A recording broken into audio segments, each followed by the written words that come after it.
स्वागत। आज आमे सेप्टेम्बर 2025 मासर किछि बछा बछा गुरुत्वपूर्ण जातीय आउ अंतर्जातीय खबर उपरे कथा हेबा। नमस्कार। जहा कि प्रतियोगितामूलक परीक्षा पई बेस जरूरी। तो आमे सबको प्रश्न उत्तर माध्यम रे आलोचना करिबा। केमिति हबो? हाँ, निश्चय। एमिति कले जिनस गुड़ाक बुझिबाकू आ मन्ने रखिबाकू सहज हबो। तबे चलंतु आरंभ करिबा। ठीक अछि। तेबे प्रथम प्रश्नटी अंतर्जातीय संपर्क उपरे। Question: The United States has recently withdrawn the sanctions waiver for India's development of which of the following projects? Options अछि: A. Gwadar, B. Chabahar, C. Suez Canal, D. Hambantota। एहार सठिक उत्तर हेउची बी चाबाहार माने Chabahar बंदर। अच्छा, Chabahar. हाँ, कथा कोन कि America सरकार पूर्वरु गोटे छाड़ देइथिले भारत को ईरान रो चाबाहार बंदर विकास करिबा पई। सेई प्रतिबंधक छाड़टाको एबे समाने उठे नै छंती। 2018 रे गोटा आईन थिला IFCA बोली, Iran freedom and counter proliferation act. सेई अनुसारे ए रिहाती मिली थिला। और चाबाहार बंदरटा ईरान पई बहुत गुरुत्वपूर्ण, तांकर एकमात्र गभीर समुद्र बंदर। अच्छा। भारत और ईरान मिसिकी एहाकु तयारी करूछंती। एहार मुख्य उद्देश्य होला पाकिस्तान को एड़ेईकी बाईपास करेगी। हाँ, अफगानिस्तान, सेंट्रल एशिया एपरिकी रूसिया सह जोगाजोग स्थापन करिवा। तो एही छाड़ उठी जिबाटा निश्चय भारतर प्लान उपरे किछि प्रभाव पकेवा। ये संगठन सह जड़ित प्रश्न। Question: India was recently elected as a member of the Interpol Asian Committee at a conference held in which country? Options: A. Thailand, B. Singapore, C. Indonesia, D. Malaysia। एठारे ठीक उत्तरटा होची बी सिंगापुर। सिंगापुर। हाँ, Singapore रे गोटे सम्मेलन हेइतिला 25तम Asia आंचलिक सम्मेलन। सेठी भारत को इंटरपोल रो एशिया कमिटीर सदस्य भावे बछा जाइछि। अच्छा, इंटरपोल रो। हाँ, इंटरपोल माने अंतर्जातीय पुलिस संगठन। एही सदस्यता द्वारा कौन कहंती संगठित अपराध, हाँ, आतंकवाद और जेते सबु सीमा पार अपराध अछि से सबुर मुकाबिला पई आंचलिक सहयोग आहुरी मजबूत हेबो बोली आशा करा जाउछि। भारतर अंतर्जातीय स्तर रे गुरुत्व बढ़ुची, एटा तारा आउ गोटे संकेत। बहुत भल। एबे आसंतु प्रतिरक्षा क्षेत्र को। Question: India has launched its first ever overseas defense production hub in which country? Options: A. Algeria, B. Morocco, C. Oman, D. Qatar। एहार ठीक उत्तर हेबो बी मोरक्को। मोरक्को अफ्रीका रे। हाँ, मोरक्को आमर प्रतिरक्षा मंत्री राजनाथ सिंह निकटरे मोरक्कोर बेरेचिड बोली गोटे जगारे उद्घाटन करिसंती। कौन उद्घाटन कले? एक नोआ आर्मर्ड व्हीकल बा सशस्त्र जान तैयारी कारखाना। एहाको टाटा एडवांस सिस्टम स्थापन करिछि। ओहो, टाटा। हाँ, और एटा हेउछि आफ्रिका महादेश रे भारतर प्रथम प्रतिरक्षा उत्पादन प्लांट। वाह। एटा आम आत्मनिर्भर भारत अभियान पई भी गोटे बड़ पदक्षेप। यह देखाउछि जे भारतर प्रतिरक्षा उत्पादन क्षमता बढ़ुछि और आमे रप्तारी भी करिबाकू चाहुछु। निश्चय, एहा प्रतिरक्षा क्षेत्र रे एक बहुत बड़ पदक्षेप। बेश, एबे आसंतु परिवेश आड़कू।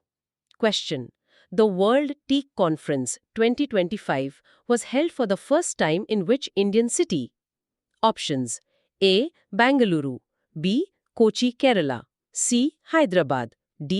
Chennai। एहार उत्तर हेउछि बी कोची, केरला। कोची रे। हाँ, सेप्टेम्बर 17, 2025 रे केरलार कोची रे एही विश्व सागुआन सम्मेलन होइथिला और भारत रे एहा प्रथम थर पई हेला। अच्छा, प्रथम थर। हाँ, बड़ आयोजन थिला। 40 रु अधिक देशरु प्राय 350 रु अधिक प्रतिनिधि आसीथिले। वाह। तेबे एथिले मुख्य कोन आलोचना हेला? मुख्यतः सागुआन काठर केमती स्थायी परिचालना हेबो माने सस्टेनेबल मैनेजमेंट और सारा विश्व रे एई सागुआन शिल्पर भविष्यत कोन सेई सब ऊपर कथबार्ता हेला। एथुरी जणा पडुछि भारत वन संपदर सस्टेनेबल मैनेजमेंट को केते गुरुत्व देउछि। Question: India has recently signed a Memorandum of Cooperation (MOC) with which country to implement a joint crediting mechanism (JCM) for advancing low-carbon technology projects? Options: A. France, B. Japan, C. Germany, D. United States। एहार Uttar हेउछि B Japan. Japan सहित। ए JCM कोण? ଭାରତ ଓ Japan ଭିତରେ ଗୋଟେ MOC ବା ବୁଝାମଣା ପତ୍ର sign ହେଇଛି। এই joint ক্রেডিটিং mechanism মানে জেসিএম এটা মুখ্যতঃ কম কার্বন টেকনোলজি প্রকল্পগুড়িକୁ বঢ়াवा দেବା ପାଇଁ। ଆଚ୍ଛା। এটা ବାସ୍ତବରେ ଗୋଟେ ଜାପାନୀ ପଦକ୍ଷେପ। ସେମାନେ କ'ଣ କରନ୍ତି ନା ବିକାଶଶୀଳ ଦେଶମାନଙ୍କରେ ଏମିତି ସବୁଜ ପ୍ରଯୁକ୍ତିରେ ନିବେଶ କରନ୍ତି। ହୁଁ। ଆଉ ଏମିତି କରିବା ଦ୍ୱାରା ଯେଉଁ କାର୍ବନ ନିର୍ଗମନ କମେ ତାର କିଛି ଭାଗ ଜାପାନ ନିଜ ହିସାବକୁ ନିଏ। ଏହା ଜାପାନକୁ ତାର ପରିବେଶ ପ୍ରତିବଦ୍ଧତା ପୂରଣ କରିବାରେ ସାହାଯ୍ୟ କରେ ଆଉ ଭାରତର ବି ଲାଭ, କାରଣ ଆମର ସବୁଜ ଶକ୍ତି ଲକ୍ଷ୍ୟ ପୂରଣରେ ସାହାଯ୍ୟ ମିଳିବ। ବାଃ, ଏଇଟା ତ ଗୋଟେ ୱିନ୍ ୱିନ୍ ପରିସ୍ଥିତି ଭଳି ଲାଗୁଛି। ଭାରତରେ ସବୁଜ ପ୍ରକଳ୍ପ ଆଉ ଜାପାନର ଲକ୍ଷ୍ୟ ପୂରଣ। ବଢ଼ିଆ। ଏବେ ଆଉ ଗୋଟେ ଭୂ ରାଜନୈତିକ ପ୍ରଶ୍ନ। Question: Which country imposed a total ban on export of arms and defense-related items to India? Options: A. UAE, B. Turkey, C. Qatar, D. Russia. ଏହାର ଉତ୍ତର ହେବ ବି ତୁର୍କୀ। ତୁର୍କୀ? ସେମାନେ ବ୍ୟାନ୍ କଲେ? ହଁ, ନିକଟରେ ତୁର୍କୀ ସରକାର ଭାରତକୁ ଅସ୍ତ୍ରଶସ୍ତ୍ର ଆଉ ଅନ୍ୟ ପ୍ରତିରକ୍ଷା ସମ୍ବନ୍ଧୀୟ ଜିନିଷ ରପ୍ତାନୀ ଉପରେ ପୂରାପୂରି ପ୍ରତିବନ୍ଧକ ଲଗାଇଛନ୍ତି। ଆରେ ବାପ୍ରେ, କାରଣ କ'ଣ? କାରଣ ତ ସ୍ପଷ୍ଟ କରାଯାଇନି, କିନ୍ତୁ ଏହା ଦୁଇ ଦେଶ ଭିତରେ ବଢ଼ୁଥିବା ଭୂ-ରାଜନୈତିକ ତିକ୍ତତାକୁ ଦେଖାଉଛି। ଦ୍ୱିପାକ୍ଷିକ ସମ୍ପର୍କରେ ଏହା ଏକ ଗୁରୁତ୍ୱପୂର୍ଣ୍ଣ ମୋଡ଼ ବୋଲି କୁହାଯାଇପାରେ। ଏଇଟା ଚିନ୍ତାର ବିଷୟ। ଦେଖାଯାଉ ଆଗକୁ କ'ଣ ହେଉଛି। ଠିକ୍ ଅଛି, ପରବର୍ତ୍ତୀ ପ୍ରଶ୍ନ। ଏଇଟା ତ୍ରିପାକ୍ଷିକ ସମ୍ପର୍କ ବିଷୟରେ। Question: Recently, India held trilateral talks with which two countries to develop areas of mutual interest? Options: A. Iran and Armenia, B. Iran and Turkey, C. Armenia and Azerbaijan, D. Georgia and Iran. ଏଠି ଠିକ୍ ଉତ୍ତର ହେଉଛି A. Iran ଏବଂ Armenia. Iran ଆଉ Armenia ସହ। ହଁ, ନିକଟରେ ଇରାନର ରାଜଧାନୀ ତେହେରାନରେ ଭାରତ, ଇରାନ ଆଉ ଆର୍ମେନିଆ ଭିତରେ ତୃତୀୟ ପର୍ଯ୍ୟାୟର ତ୍ରିପାକ୍ଷିକ ଆଲୋଚନା ହୋଇଯାଇଛି। ଆଚ୍ଛା, ଏହାର ଉଦ୍ଦେଶ୍ୟ କ'ଣ ଥିଲା? ମୁଖ୍ୟ ଉଦ୍ଦେଶ୍ୟ ହେଲା ଯେଉଁ ସବୁ କ୍ଷେତ୍ରରେ ତିନି ଦେଶର ସ୍ୱାର୍ଥ ଅଛି ସେଗୁଡ଼ିକର ବିକାଶ କରିବା। ବିଶେଷ କରି ଗୋଟେ ଗୁରୁତ୍ୱପୂର୍ଣ୍ଣ ପ୍ରକଳ୍ପ ଅଛି, ଆନ୍ତର୍ଜାତୀୟ ଉତ୍ତର ଦକ୍ଷିଣ ପରିବହନ କରିଡର ବା INSTC। ଓହୋ, INSTC। ହଁ। ହଁ, ସେଇ ଭଳିଆ କନେକ୍ଟିଭିଟି ପ୍ରକଳ୍ପ ଆଉ ଅନ୍ୟ ସହଯୋଗ କ୍ଷେତ୍ରକୁ ମଜବୁତ କରିବା ଉପରେ ଜୋର ଦିଆଗଲା। ଏଥିରୁ ଜଣାପଡ଼ୁଛି ଏହି ଅଞ୍ଚଳରେ ଭାରତର କୂଟନୈତିକ ଆଉ ଅର୍ଥନୈତିକ ଭୂମିକା ବଢ଼ୁଛି। INSTC ପାଇଁ ଏହି ସହଯୋଗ ତ ବହୁତ ଜରୁରୀ। ଠିକ୍ ଅଛି, ଏବେ ଅର୍ଥନୀତି ସମ୍ବନ୍ଧୀୟ ଗୋଟେ ପ୍ରଶ୍ନ। Question: India recently signed a fresh bilateral investment treaty with which country, making it the first OECD nation to adopt India's new investment treaty model? Options: B. Israel, C. Germany, D. France. ଏହାର ଉତ୍ତର ହେଉଛି ବି Israel. Israel ସହିତ ନୂଆ BIT। ହଁ, ଭାରତ ନିକଟରେ Israel ସହିତ ଏକ ନୂଆ ଦ୍ୱିପାକ୍ଷିକ ପୁଞ୍ଜିନିବେଶ ଚୁକ୍ତି ବା ବାଇଲାଟରାଲ ଇନଭେଷ୍ଟମେଣ୍ଟ ଟ୍ରିଟି ସାଇନ୍ କରିଛି। ଆଗରୁ ଗୋଟେ ପୁରୁଣା ଚୁକ୍ତି ଥିଲା 1996ର, ଏଇ ନୂଆଟା ତା ଜାଗା ନେବ। ଆଚ୍ଛା। ଆଉ ସବୁଠୁ ଗୁରୁତ୍ୱପୂର୍ଣ୍ଣ କଥା ହେଲା, ଇସ୍ରାଏଲ ହେଉଛି ପ୍ରଥମ OECD ଦେଶ, ମାନେ organisation for economic cooperation and development, ଯୋଉଟା ବିକଶିତ ଦେଶମାନଙ୍କର ସଂଗଠନ। ହଁ, OECD। ତ ଇସ୍ରାଏଲ ପ୍ରଥମ OECD ଦେଶ ଯିଏ ଭାରତର ନୂଆ BIT ମଡେଲକୁ ଗ୍ରହଣ କରିଛି। ଏହାଦ୍ୱାରା ଭାରତରେ ବିଦେଶୀ ପୁଞ୍ଜି ନିବେଶ ବଢ଼ିବ ଆଉ ନିବେଶକଙ୍କର ଭରସା ବି ବଢ଼ିବ। ବାଃ। OECD ଭଳି ସଂଗଠନର ସଦସ୍ୟ ଦେଶ ଭାରତର ନୂଆ ମଡେଲ ଗ୍ରହଣ କରିବା ନିଶ୍ଚୟ ଗୋଟେ ଭଲ ସଂକେତ। ଠିକ୍ ଅଛି, ଏବେ ମହାକାଶ ପ୍ରଯୁକ୍ତି ଆଡ଼କୁ ଯିବା। Question: The ISSA J1 satellite set to launch on India's PSLV in 2027 belongs to which country? Options: A. India, B. Japan, C. South Korea, D. France. ଏହାର ଉତ୍ତର ହେବ ବି ଜାପାନ। ଜାପାନର ସ୍ୟାଟେଲାଇଟ୍ ଆମ PSLVରେ ଯିବ। ହଁ, ISA J1ର ପୁରା ନାଁ ହେଲା In Situ Space Situational Awareness Japan 1। ଏଇଟା ଜାପାନର ଗୋଟେ ସ୍ୟାଟେଲାଇଟ୍ ମିଶନ। ତାଙ୍କର ଗୋଟେ SBIR ବୋଲି କାର୍ଯ୍ୟକ୍ରମ ଅଛି, ସ୍ମଲ୍ ବିଜନେସ୍ ଇନୋଭେସନ ରିସର୍ଚ୍ଚ, ସେଇଥିରେ ଏହା ତିଆରି ହେଉଛି। ଆଚ୍ଛା। ଆଉ ଏ ସ୍ୟାଟେଲାଇଟ୍ଟାକୁ 2027ରେ ଆନ୍ଧ୍ରପ୍ରଦେଶର ସତୀଶ ଧାୱନ ସ୍ପେସ୍ ସେଣ୍ଟରରୁ ଆମ ନିଜ PSLV ରକେଟ୍ ଦ୍ୱାରା ଛଡ଼ାଯିବାର ପ୍ଲାନ୍ ଅଛି।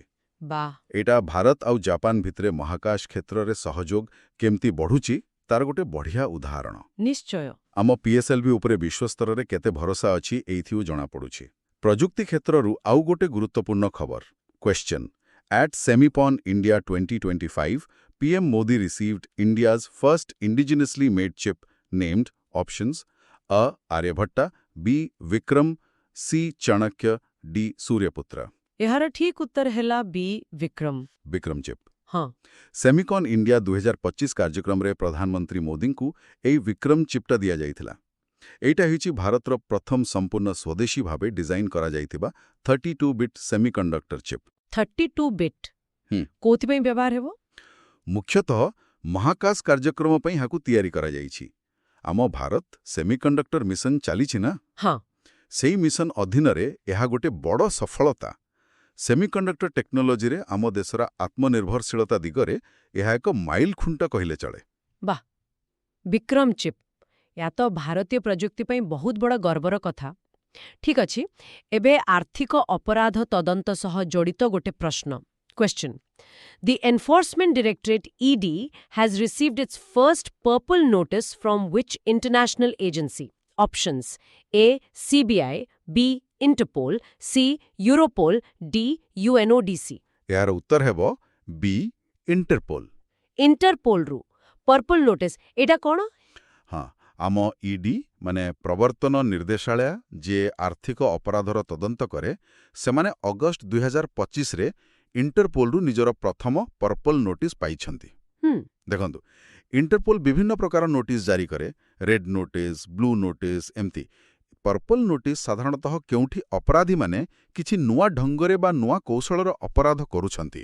ଆଚ୍ଛା, ମୋଡସ୍ ଅପେରେଣ୍ଡି। ହଁ, ସେଇ ମୋଡସ୍ ଅପେରେଣ୍ଡି ବିଷୟରେ ସଦସ୍ୟ ଦେଶମାନଙ୍କୁ ସୂଚନା ଦେବା ପାଇଁ ବା ସେମାନଙ୍କଠୁ ସୂଚନା ମାଗିବା ପାଇଁ ଜାରି କରାଯାଏ। ଏଇ କେସ୍ରେ କ'ଣ ଥିଲା? ଏଇଟା ଗୋଟେ ବ୍ୟାପାର ଆଧାରିତ ମନି ଲଣ୍ଡରିଂ ମାମଲା ସହ ଜଡ଼ିତ, ଯୋଉଥିରେ ଅଣ୍ଡର ଇନଭଏସିଂ ମାନେ ଜିନିଷର ଦାମ କମ୍ ଦେଖେଇବା ଆଉ ନକଲି ଆମଦାନୀ ଭଳି କୌଶଳ ବ୍ୟବହାର କରାଯାଇଥିଲା।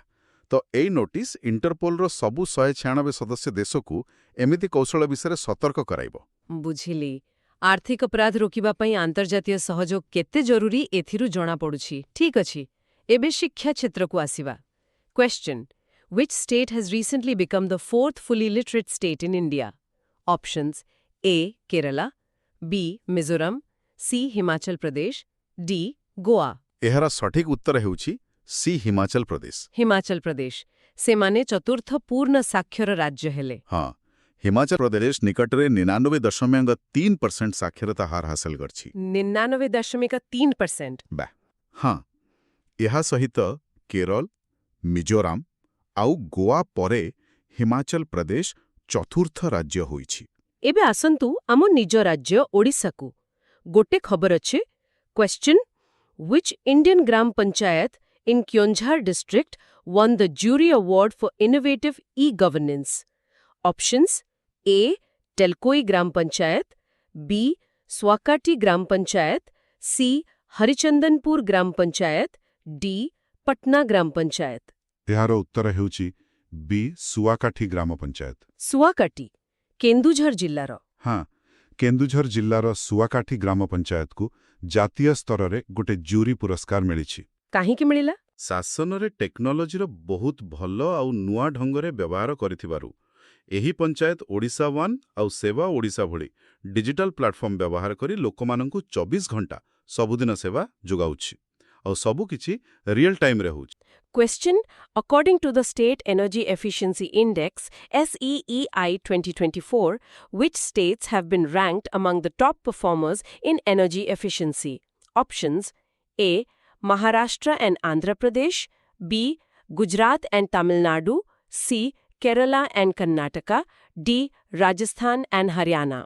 ଏହାର ଠିକ୍ ଉତ୍ତର ହେଉଛି ଏ ମହାରାଷ୍ଟ୍ର ଏବଂ ଆନ୍ଧ୍ରପ୍ରଦେଶ। ମହାରାଷ୍ଟ୍ର ଆଉ Andhra.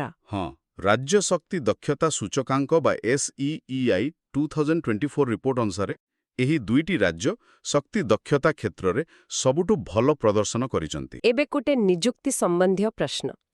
Recently, which state's governor, Acharya Devvrat, has been given additional charge of Maharashtra? Options: A. Gujarat, B. Madhya Pradesh, C. Rajasthan, D. Goa. ଏହାର ଉତ୍ତର ହେଉଛି ଏ ଗୁଜରାତ। ଗୁଜରାତର ରାଜ୍ୟପାଳଙ୍କୁ ମହାରାଷ୍ଟ୍ରର ଅତିରିକ୍ତ ଦାୟିତ୍ୱ। ହଁ, ଗୁଜରାଟର ଯିଏ ବର୍ତ୍ତମାନ ରାଜ୍ୟପାଳ ଅଛନ୍ତି ଆଚାର୍ଯ୍ୟ ଦେବବ୍ରତ ତାଙ୍କ ମହାରାଷ୍ଟ୍ରର ରାଜ୍ୟପାଳ ଭାବେ ଅତିରିକ୍ତ ଦାୟିତ୍ୱ ଦିଆଯାଇଛି। କାହିଁକି? କାରଣ ମହାରାଷ୍ଟ୍ରର ଯିଏ ପୂର୍ବରୁ ରାଜ୍ୟପାଳ ଥିଲେ ସିପି ରାଧାକ୍ରିଷ୍ଣନ୍, ସେ ଭାରତର ଉପରାଷ୍ଟ୍ରପତି ଭାବେ ନିର୍ବାଚିତ ହେଲେ। ତେଣୁ ସେ ନିଜ ପଦରୁ ଇସ୍ତିଫା ଦେଲେ। ଆଉ ସମ୍ବିଧାନରେ ବ୍ୟବସ୍ଥା ଅଛି ଯେ ଜଣେ ରାଜ୍ୟପାଳଙ୍କୁ ଆଉ ଗୋଟେ ରାଜ୍ୟର ଅତିରିକ୍ତ ଦାୟିତ୍ୱ ଦିଆଯାଇପାରେ। ଏବେ ସଂସ୍କୃତି ଆଉ ଶିକ୍ଷା କ୍ଷେତ୍ରକୁ ଦେଖିବା। Question: Recently, which ministry launched the Adi Sanskriti digital learning platform to promote tribal culture and education? Options: A. Ministry of Education, B. Ministry of Tribal Affairs, C. Ministry of Social Justice and Empowerment. ଠିକ୍ ଉତ୍ତର ହେବ ବି, ଜନଜାତି ବ୍ୟାପାର ମନ୍ତ୍ରଣାଳୟ ବା ministry of tribal affairs. ଆଦି ସଂସ୍କୃତି? ଏହା କ'ଣ ଗୋଟେ ପ୍ଲାଟଫର୍ମ?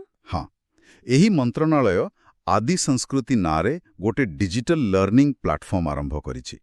ଏହାର ମୂଳ ଉଦ୍ଦେଶ୍ୟ ହେଲା ଆମ ଦେଶର ଯେଉଁ ବିଭିନ୍ନ ଜନଜାତି କଳା, ସଂସ୍କୃତି ଆଉ ଐତିହ୍ୟ ଅଛି ତାକୁ ସାଇତି ରଖିବା ଆଉ ଡିଜିଟାଲ ମାଧ୍ୟମରେ ତାର ପ୍ରଚାର ପ୍ରସାର କରିବା। କେଉଁଠି ଉଦ୍ଘାଟନ ହେଲା? ଏଇଟାକୁ ସେପ୍ଟେମ୍ବର 2025ରେ ନୂଆଦିଲ୍ଲୀର ଭାରତ ମଣ୍ଡପମରେ ଉଦ୍ଘାଟନ କରାଯାଇଥିଲା। ଏବେ ଗୋଟେ ଜାତୀୟ ଅଭିଯାନ ବିଷୟରେ। Question: Namo Yuva Run campaign was launched to mark PM Narendra Modi's 75th birthday. Who has been announced as its brand ambassador? Options ହେଲା: A. Virat Kohli, B. Neeraj Chopra, C. Milind Soman, D. Abhinav Bindra. ଏହାର ଉତ୍ତର ହେଉଛି C, Milind Soman.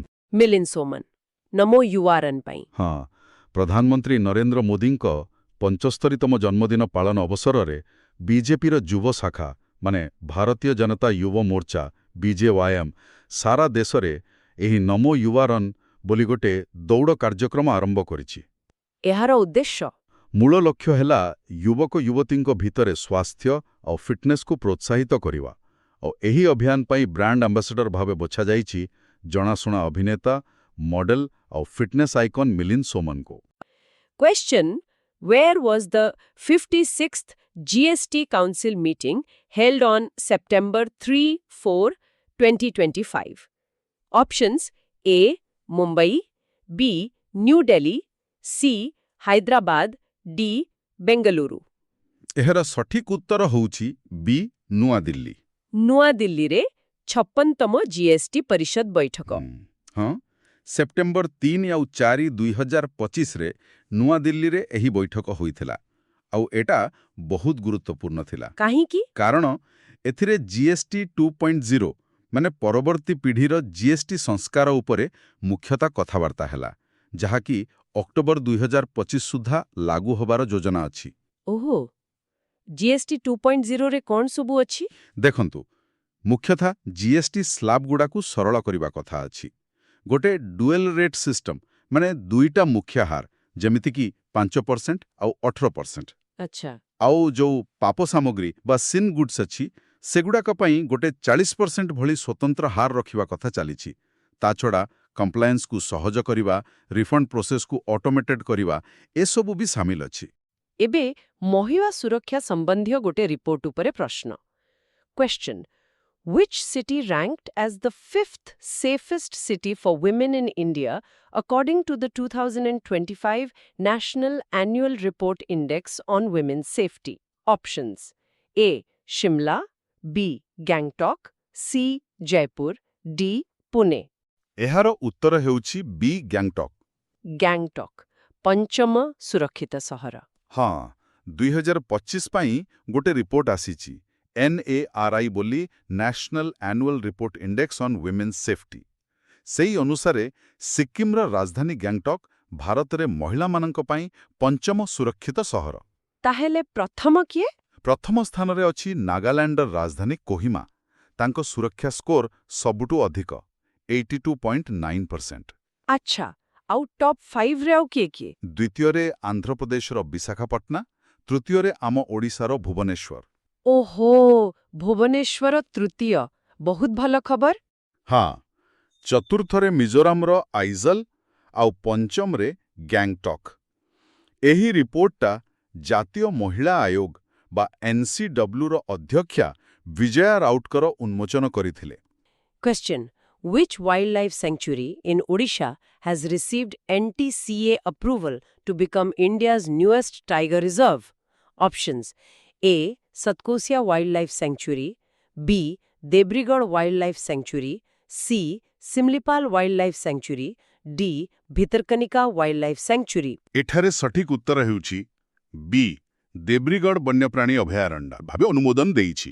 ବାଃ, ତେବେ ଏହା ଭାରତର ସବୁଠୁ ନୂଆ ଟାଇଗର ରିଜର୍ଭ ହେବ। ହଁ, ଆଉ ଓଡ଼ିଶାର ତୃତୀୟ। ଶିମିଳିପାଳ ଆଉ ସାତକୋଶିଆ ପରେ ଏହା ହେବ ଓଡ଼ିଶାର ତୃତୀୟ ବ୍ୟାଘ୍ର ପ୍ରକଳ୍ପ। କାହିଁକି ଦେବ୍ରିଗଡ଼କୁ ବଛାଗଲା? ଦେବ୍ରିଗଡ଼ର ଜୈବ ବିବିଧତା ବହୁତ ଭଲ ଆଉ ସେଠାକାର ସ୍ଥାନୀୟ ଲୋକମାନଙ୍କ ସାହାଯ୍ୟରେ ସଂରକ୍ଷଣ କାମ ବି ବହୁତ ଭଲ ଚାଲିଛି। ସେଇଥିପାଇଁ ଏହି ମାନ୍ୟତା ମିଳିଛି। Question 21. Who is poised to become the first woman Chief Justice of India in 2027? Options: A, B, C, D. ଏହାର ଉତ୍ତର ହେଉଛି ବିକଳ୍ପ ବି, ଜଷ୍ଟିସ୍ ଭି ନାଗରତ୍ନା। ଦେଖନ୍ତୁ, ଯଦି ସବୁକିଛି ଠିକ୍ଠାକ୍ ରହେ ତେବେ ଜଷ୍ଟିସ୍ ନାଗରତ୍ନା 2027ରେ ଭାରତର ପ୍ରଥମ ମହିଳା ମୁଖ୍ୟ ବିଚାରପତି ହେବେ। Question 22. Which IIT topped the NIRF rankings 2025 for the 7th consecutive year? Options: A, B, C, D.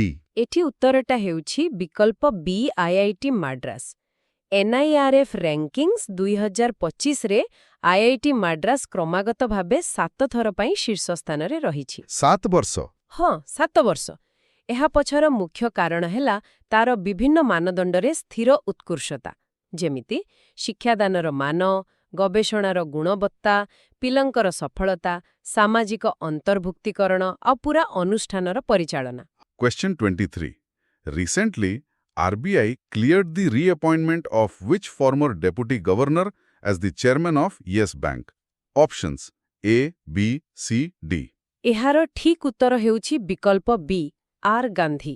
RBI ମାନେ ଭାରତୀୟ ରିଜର୍ଭ ବ୍ୟାଙ୍କ ପୂର୍ବତନ ଡେପୁଟି ଗଭର୍ଣ୍ଣର ଆର୍ ଗାନ୍ଧୀଙ୍କୁ ୟେସ୍ ବ୍ୟାଙ୍କର ପାର୍ଟ ଟାଇମ୍ ଅଣ-କାର୍ଯ୍ୟନିର୍ବାହୀ ଚେୟାରମ୍ୟାନ୍ ଭାବରେ ପୁଣି ନିଯୁକ୍ତି ପାଇଁ ଅନୁମୋଦନ ଦେଇଛି। ଆଚ୍ଛା। ସେ 2014ରୁ 2017 ଯାଏଁ ଆର୍ବିଆଇର ଡେପୁଟି ଗଭର୍ଣ୍ଣର ଥିଲେ, ତେଣୁ ତାଙ୍କର ବ୍ୟାଙ୍କିଂ ନିୟନ୍ତ୍ରଣ ଆଉ ପରିଚାଳନାରେ ବହୁତ ଅଭିଜ୍ଞତା ଅଛି। ହଁ, ସେ ଅଭିଜ୍ଞତା ନିଶ୍ଚୟ କାମ ଦେବ। ହଁ, ଏହି ଅଭିଜ୍ଞତା ୟେସ୍ ବ୍ୟାଙ୍କର ସ୍ଥିରତା ଆଉ ଶାସନ ପାଇଁ ନିଶ୍ଚିତ ଭାବରେ ମୂଲ୍ୟବାନ ହେବ। ଠିକ୍। ତାଙ୍କର ନିଯୁକ୍ତି ବ୍ୟାଙ୍କ ପାଇଁ ଗୁରୁତ୍ୱପୂର୍ଣ୍ଣ। ଏବେ ମହାକାଶ ବିଜ୍ଞାନ ଦିଗକୁ ଯିବା। ଆମର ଇସ୍ରୋର କାମ ତ ସବୁବେଳେ ରୋମାଞ୍ଚକର। Question 24. ISRO's new spaceport at Kulasekara-Pattinam is expected to be ready by which year? Options: A, B, C, D. ଏହାର ଉତ୍ତର ହେଉଛି ବିକଳ୍ପ ବି, 2026। ଇସ୍ରୋ କହିଛି ଯେ ତାମିଲନାଡୁର କୁଳଶେଖରପଟ୍ଟିନମ୍ଠାରେ ଯେଉଁ ଦ୍ୱିତୀୟ ଲଞ୍ଚ କମ୍ପ୍ଲେକ୍ସ ତିଆରି ହେଉଛି, ସେଇଟା ଡିସେମ୍ବର 2026 ସୁଦ୍ଧା କାମ ଆରମ୍ଭ କରିଦେବ। ଡିସେମ୍ବର 2026। ବେଶୀ ଡେରି ନାହିଁ। ହଁ, ଏଇଟା ପ୍ରାୟ 2300 ଏକର ଜାଗାରେ ତିଆରି ହେଉଛି ଆଉ ମୁଖ୍ୟତଃ SSLV ମାନେ ସ୍ମଲ୍ ସ୍ୟାଟେଲାଇଟ୍ ଲଞ୍ଚ ଭେହିକିଲର ଉତ୍କ୍ଷେପଣ ପାଇଁ ଉଦ୍ଦିଷ୍ଟ। ଯାହା ଛୋଟ ଛୋଟ ସ୍ୟାଟେଲାଇଟ୍ ନେଇକି ଯିବ। ହଁ, ପ୍ରାୟ 500 କିଲୋଗ୍ରାମ ଯାଏଁ ପେଲୋଡ୍ ନେଇପାରିବ। ଏଇଟା ଶ୍ରୀହରିକୋଟା ଉପରୁ ଚାପ କମେଇବ ଆଉ ଆମ ଦେଶର ଉତ୍କ୍ଷେପଣ କ୍ଷମତା ବଢ଼େଇବ। ବର୍ଷକୁ ପ୍ରାୟ 25ଟା ଅଧିକ SSLV ମିଶନ ହେଇପାରିବ। Question 25. Which international initiative has the Reserve Bank of India (RBI) joined to enable instant cross-border retail payments? Options: A, B, C, D. ଏହାର ଉତ୍ତର ହେଲା ବିକଳ୍ପ ଏ, ପ୍ରୋଜେକ୍ଟ ନେକ୍ସସ୍। ଆର୍ବିଆଇ ଏଇ ପ୍ରୋଜେକ୍ଟ ନେକ୍ସସ୍ରେ ଯୋଗ ଦେଇଛି। ଏଇଟା BIS ମାନେ ବ୍ୟାଙ୍କ ଫର୍ ଇଣ୍ଟରନ୍ୟାସନାଲ ସେଟଲମେଣ୍ଟସର ଗୋଟେ ପଦକ୍ଷେପ। ଏହାର କାମ କ'ଣ? ଏହାର କାମ ହେଲା ବିଭିନ୍ନ ଦେଶର ଯେଉଁ ଘରୋଇ ତତ୍କ୍ଷଣାତ ପେମେଣ୍ଟ ସିଷ୍ଟମ ଅଛି, ଯେମିତି ଆମ ଦେଶର UPI, ସେଗୁଡ଼ିକୁ ପରସ୍ପର ସହ ଯୋଡ଼ିବା। ଓହୋ, ତାହେଲେ ଗୋଟେ ଦେଶରୁ ଆଉ ଗୋଟେ ଦେଶକୁ ଟଙ୍କା ପଠେଇବା ସହଜରେ ଯିବ? ହଁ, ବହୁତ ସହଜ, ଶୀଘ୍ର ଆଉ ଶସ୍ତା ବି ହେବ। ବିଶେଷ କରି ରେମିଟାନ୍ସ ପାଇଁ ଏଇଟା ବହୁତ ଭଲ। କାରବାର ସମୟ କମିବ, ଖର୍ଚ୍ଚ କମିବ। ଏହା ଗ୍ଲୋବାଲ ଡିଜିଟାଲ ପେମେଣ୍ଟ ସିଷ୍ଟମରେ ଭାରତର ଭାଗିଦାରୀକୁ ଦେଖାଉଛି। Question 26. The center has approved the creation of environment auditors under which rules to support state pollution control boards? Options: A, B, C, D.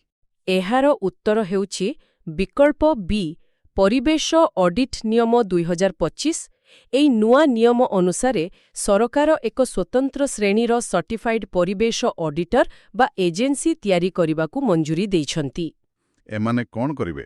ଏମାନେ ଥର୍ଡ ପାର୍ଟି ଭଳି କାମ କରିବେ, ମାନେ ସ୍ୱାଧୀନ ଭାବରେ ଯାଞ୍ଚ କରିବେ ଯେ କମ୍ପାନୀମାନେ ପ୍ରୋଜେକ୍ଟଗୁଡ଼ିକ ପରିବେଶ ନିୟମ ମାନୁଛନ୍ତି କି ନାହିଁ। ଆଚ୍ଛା, ତାହେଲେ ପ୍ରଦୂଷଣ ନିୟନ୍ତ୍ରଣ ବୋର୍ଡମାନଙ୍କ ସାହାଯ୍ୟ ମିଳିବ? ହଁ, ସେମାନଙ୍କ କାମ ହଲକା ହେବ ଆଉ ପୂରା ପ୍ରକ୍ରିୟାଟା ଅଧିକ ଦକ୍ଷ ଆଉ ସ୍ୱଚ୍ଛ ହେବ। ପରବର୍ତ୍ତୀ ପ୍ରଶ୍ନ କୂଟନୀତି ସହ ଜଡ଼ିତ। Question 27. Who will represent India at the UN General Assembly on September 27, 2025, in place of Prime Minister Narendra Modi? Options A, B, C, D. ଉତ୍ତର ହେଉଛି ବିକଳ୍ପ ସି ଏସ୍ ଜୟଶଙ୍କର। 80ତମ ଜାତିସଂଘ ସାଧାରଣ ସଭାର ଯେଉଁ ଉଚ୍ଚସ୍ତରୀୟ ବିତର୍କ ଅଧିବେଶନ ହେବ, ସେଥିରେ ପ୍ରଧାନମନ୍ତ୍ରୀ ଯୋଗ ଦେଉନାହାନ୍ତି।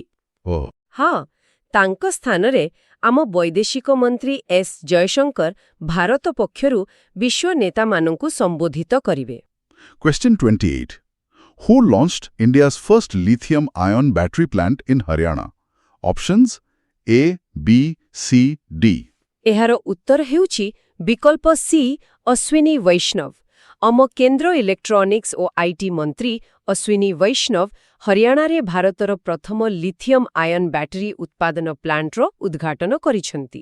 ବାଃ, ଏଇଟା ବହୁତ ଜରୁରୀ ଥିଲା। ହଁ, ବହୁତ।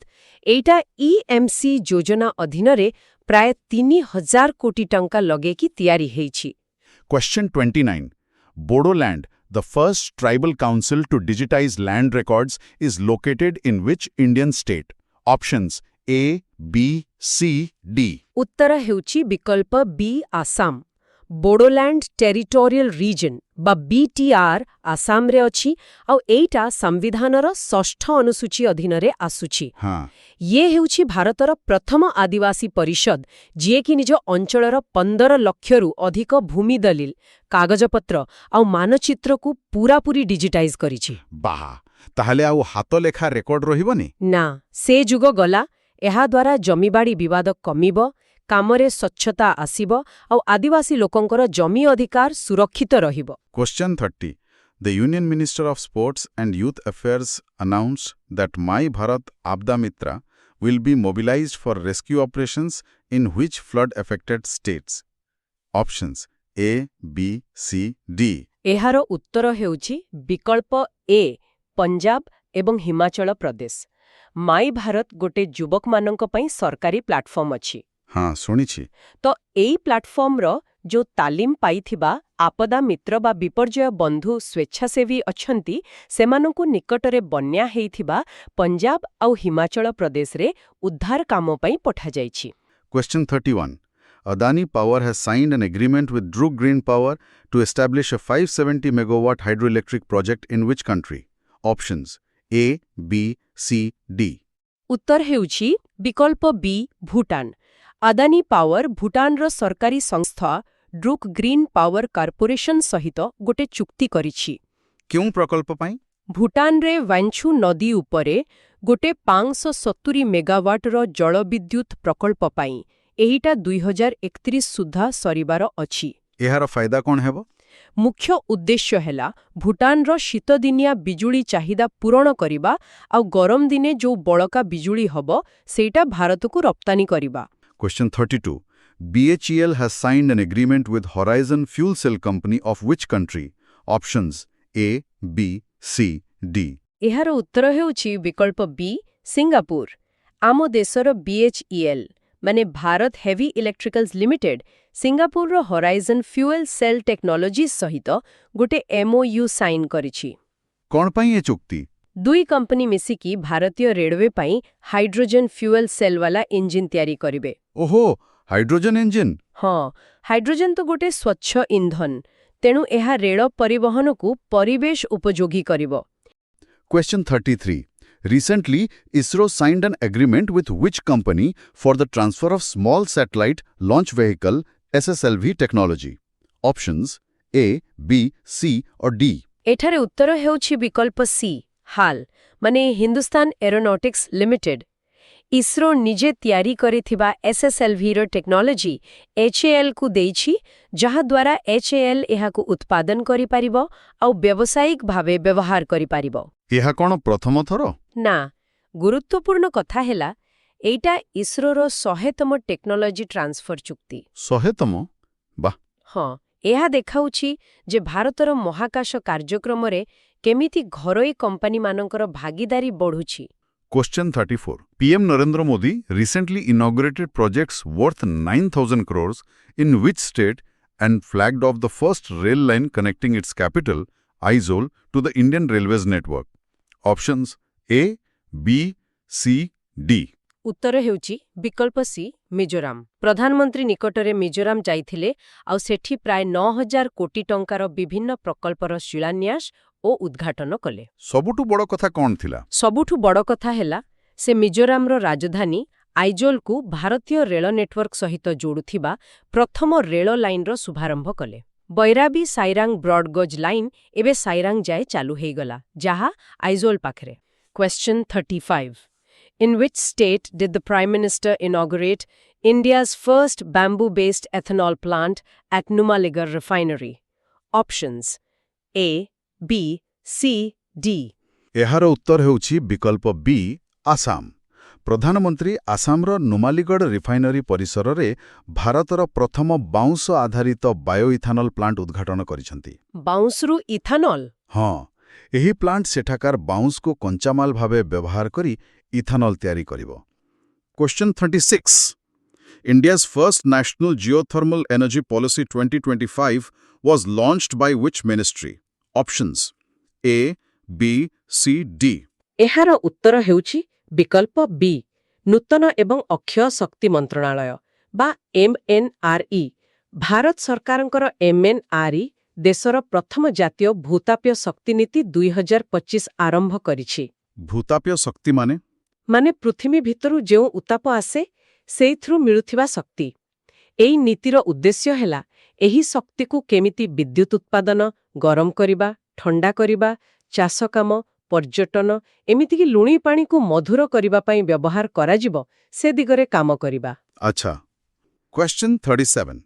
India has announced plans to establish a satellite tracking station near which strategic location in the Indian Ocean region? Options A, B, C, D. ଉତ୍ତର ହେଉଛି ବିକଳ୍ପ ବି, ଡିଓଗୋ ଗାର୍ସିଆ। ଭାରତ ମହାସାଗର ଅଞ୍ଚଳରେ ନିଜର ସାମୁଦ୍ରିକ ନିରୀକ୍ଷଣ କ୍ଷମତା ବଢ଼ାଇବାକୁ ଚାହୁଁଛି। ସେଥିପାଇଁ ହିନ୍ଦ ମହାସାଗରରେ ଥିବା ଡିଓଗୋ ଗାର୍ସିଆ, ଯାହାକି ଗୋଟେ ବଡ଼ ଆମେରିକା ବ୍ରିଟେନ୍ ସାମରିକ ଆଡ୍ଡା, ତା ପାଖାପାଖି କୋଉଠି ଗୋଟେ ସାଟେଲାଇଟ୍ ଟ୍ରାକିଂ ଷ୍ଟେସନ ବସାଇବାକୁ ଭାରତ ଯୋଜନା କରିଛି। ଏହାର କାରଣ କ'ଣ? ଦେଖନ୍ତୁ, ସେହି ଅଞ୍ଚଳରେ ଚୀନର ଗତିବିଧି ବଢ଼ୁଛି, ତେଣୁ ନିଜର ସୁରକ୍ଷା ଦୃଷ୍ଟିରୁ ଏବଂ ମହାକାଶ ସମ୍ପତ୍ତି ଉପରେ ନଜର ରଖିବା ପାଇଁ ଏହି ପଦକ୍ଷେପ ଭାରତ ପାଇଁ ବହୁତ ମହତ୍ୱପୂର୍ଣ୍ଣ। ହିନ୍ଦ ମହାସାଗର ଅଞ୍ଚଳରେ ଭାରତର ସାମରିକ ସ୍ଥିତିକୁ ଏହା ନିଶ୍ଚୟ ସୁଦୃଢ଼ କରିବ। ଏବେ ନିର୍ବାଚନ ପ୍ରକ୍ରିୟାରେ ହେବାକୁ ଥିବା ଏକ ପରିବର୍ତ୍ତନ ବିଷୟରେ। Question 38. The Election Commission of India announced that new ballot papers and colored photographs of candidates will be introduced on electronic voting machines, EVMs, starting from which state elections? Options A, B, C, D. ଏହାର ଉତ୍ତର ହେଉଛି ବିକଳ୍ପ C, Bihar. ଆମ ନିର୍ବାଚନ ଆୟୋଗ କହିଛନ୍ତି ଯେ ଆଗାମୀ Bihar ନିର୍ବାଚନରୁ EVM ମେସିନରେ ଯେଉଁ ବାଲେଟ୍ ପେପର ଲାଗିବ, ସେଥିରେ ପ୍ରାର୍ଥୀମାନଙ୍କର ନାଁ ଆଉ ଚିହ୍ନ ସହିତ ତାଙ୍କ ରଙ୍ଗୀନ ଫଟୋ ବି ରହିବ। ଆଗରୁ କ'ଣ କଳା ଧଳା ଥିଲା? ହଁ, ଆଗରୁ କଳାଧାଡ଼ା ଫଟୋ ଥିଲା କିମ୍ବା କେତେବେଳେ ଫଟୋ ନଥିଲା। ଏବେ ରଙ୍ଗୀନ ଫଟୋ ରହିବ। ଏହାଦ୍ୱାରା ଭୋଟରଙ୍କୁ ସୁବିଧା ହେବ? ନିଶ୍ଚୟ।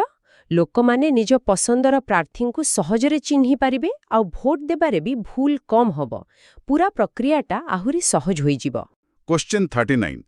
India has recently risen to which rank in the Global Innovation Index, GII 2025? Options A, B, C, D. ଉତ୍ତର ହେଉଛି ବିକଳ୍ପ ବି, 38ତମ। ଗ୍ଲୋବାଲ ଇନୋଭେସନ ଇଣ୍ଡେକ୍ସ 2025 ରିପୋର୍ଟ ଅନୁସାରେ ଭାରତ ଏବେ 38 ନମ୍ବର ସ୍ଥାନରେ ଅଛି। ଏହା କେତେ ଭଲ? ବହୁତ ଭଲ, କାରଣ 2015ରେ ଆମେ 81 ନମ୍ବରରେ ଥିଲୁ, ମାନେ 10 ବର୍ଷରେ 43ଟି ସ୍ଥାନ ଉପରକୁ ଆସିଛୁ। ବା, ଏହା କେମିତି ମପାଯାଏ? ଏଥିରେ ବହୁତ କଥା ଦେଖାଯାଏ, ଯେମିତି R&Dରେ କେତେ ଖର୍ଚ୍ଚ ହେଉଛି, କେତେ ପେଟେଣ୍ଟ ଦାଖଲ ହେଉଛି, କେତେ ବୈଜ୍ଞାନିକ ପ୍ରକାଶନ ହେଉଛି, ଷ୍ଟାର୍ଟଅପ୍ ପାଇଁ କେମିତି ପରିବେଶ ଅଛି, ଏମିତି ଅନେକ କିଛି। ତେବେ ଏହି ଉନ୍ନତି ଭାରତର ଅର୍ଥନୈତିକ ଆଉ ପ୍ରଯୁକ୍ତିଗତ ଶକ୍ତିକୁ ଦର୍ଶାଉଛି। ଏକଦମ। Question 40. The India AI Impact Summit 2026, for which the Ministry of Electronics and IT, MITI, unveiled the logo and flagship initiatives, will be held at which venue? Options A, B, C, D. ଏହାର ସଠିକ୍ ଉତ୍ତର ହେଉଛି ବିକଳ୍ପ ବି, ଭାରତ ମଣ୍ଡପମ୍, ନୂଆଦିଲ୍ଲୀ। ଆମ electronics ଏବଂ IT ମନ୍ତ୍ରଣାଳୟ ମିଟି ଘୋଷଣା କରିଛି ଯେ ଇଣ୍ଡିଆ ଏଆଇ ଇମ୍ପାକ୍ଟ ସମିଟ୍ 2026 ଆସନ୍ତା ଫେବୃଆରୀ 19-20, 2026ରେ ନୂଆଦିଲ୍ଲୀର ଭାରତ ମଣ୍ଡପମ୍ଠାରେ ହେବ। ଏହାର ଲକ୍ଷ୍ୟ କ'ଣ? ଏହାର ମୂଳ ଲକ୍ଷ୍ୟ ହେଉଛି ସମାଜର ମଙ୍ଗଳ ପାଇଁ, ସମସ୍ତଙ୍କୁ ସାଙ୍ଗରେ ନେଇ ବିକାଶ କରିବା ପାଇଁ ଆଉ ନିରନ୍ତର ବିକାଶ ପାଇଁ ଏଆଇ କେମିତି କାମରେ ଆସିପାରିବ ସେଇ ସମ୍ଭାବନାକୁ ଦେଖେଇବା। ଆଚ୍ଛା। ଏହା ଭାରତକୁ ଏଆଇ କ୍ଷେତ୍ରରେ ଗୋଟେ ଗ୍ଲୋବାଲ ଲିଡର ଭାବେ ପ୍ରତିଷ୍ଠିତ କରିବାର ଏକ ପ୍ରୟାସ। ବହୁତ ଭଲ। ପ୍ରଶ୍ନଟି ହେଉଛି, as per the 2025 Global Digital Nomad Report, what is India's rank? Options A, 20th, B, 25th, C, 30th and D, 45th. ହଁ, ତ ଏହାର ସଠିକ୍ ଉତ୍ତର ହେଉଛି ବିକଳ୍ପ ସି, 30th। ମାନେ 2025 ଗ୍ଲୋବାଲ ଡିଜିଟାଲ ନୋମାଡ୍ ରିପୋର୍ଟ, ଏଥିରେ ପାଖାପାଖି 64ଟି ଦେଶକୁ ନେଇ ମୂଲ୍ୟାଙ୍କନ କରାଯାଇଥିଲା। ଓହୋ, 64 ଦେଶ। ହଁ, ଆଉ ସେଥିରେ ଆମ ଭାରତର ସ୍ଥାନ ହେଉଛି 38ତମ। ଡିଜିଟାଲ ନୋମାଡ୍ କହିବାକୁ ଗଲେ ସେମାନେ ହେଉଛନ୍ତି ଏମିତି ଲୋକ ଯେଉଁମାନେ ଟେକ୍ନୋଲୋଜି ବ୍ୟବହାର କରିକି ଦୁନିଆରେ ଯେକୌଣସି ଜାଗାରୁ କାମ କରିପାରନ୍ତି। ଆଚ୍ଛା, 38ତମ ସ୍ଥାନ। ତେବେ ଏଇଟା କ'ଣ କହୁଛି ଭାରତ ପାଇଁ? ଆମେ ତ ଏତେ ଡିଜିଟାଲ ଇଣ୍ଡିଆ କଥା କହୁଛେ। ହଁ, ଦେଖନ୍ତୁ, ଏହି ରାଙ୍କିଙ୍ଗ ପାଇଁ 15ଟା ସୂଚକ ବ୍ୟବହାର କରାଯାଇଛି, ଯେମିତିକି ଆପଣଙ୍କର ଇଣ୍ଟରନେଟ୍ ସ୍ପିଡ୍ କେମିତି ଅଛି, ରହିବା ଖର୍ଚ୍ଚ କେତେ, ସୁରକ୍ଷା ବ୍ୟବସ୍ଥା, ଭିସା ନୀତି, ଏମିତି ବହୁତ କିଛି। ତ 38ତମ ସ୍ଥାନ ମାନେ ଭାରତ ଗୋଟେ ଆକର୍ଷଣୀୟ ଜାଗା ହେବାର ସମ୍ଭାବନା ଅଛି, କିନ୍ତୁ ଏବେ ବି କିଛି ଜାଗାରେ ଉନ୍ନତି ଦରକାର। ଯେମିତିକି? ମୁଖ୍ୟତଃ ଭିତ୍ତିଭୂମି ଆଉ ନୀତିଗତ ସହଜତା। ତାଲିକାର ଶୀର୍ଷରେ ଯେଉଁ ଦେଶ ଅଛନ୍ତି, ଯେମିତି ସ୍ପେନ୍, ନେଦରଲ୍ୟାଣ୍ଡସ୍, ଉରୁଗୁଏ, ସେମାନେ ଗୋଟେ ବହୁତ ଭଲ ପରିବେଶ ତିଆରି କରିଛନ୍ତି। ବୁଝିଲି। ଆମକୁ ସେଠି ପହଞ୍ଚିବାକୁ ହବ। ହଁ, ଏହା ଭବିଷ୍ୟତରେ ଆମ ଅର୍ଥନୀତି ଆଉ ପର୍ଯ୍ୟଟନ ପାଇଁ ବହୁତ ଲାଭଦାୟକ ହୋଇପାରେ। ନିଶ୍ଚୟ। ଆଚ୍ଛା, ଏବେ ଟିକେ ଅକ୍ଷୟ ଶକ୍ତି କଥା ଦେଖିବା। ପ୍ରଶ୍ନଟି ହେଉଛି, PM Narendra Modi recently dedicated Dhordo as India's 4th solar village. Dhordo is located in which state? Options A, Rajasthan, B, Gujarat, C, Maharashtra, D, Madhya Pradesh. ଆଚ୍ଛା, ଏହାର ସଠିକ୍ ଉତ୍ତର ହେଲା ବିକଳ୍ପ ବି, ଗୁଜରାତ।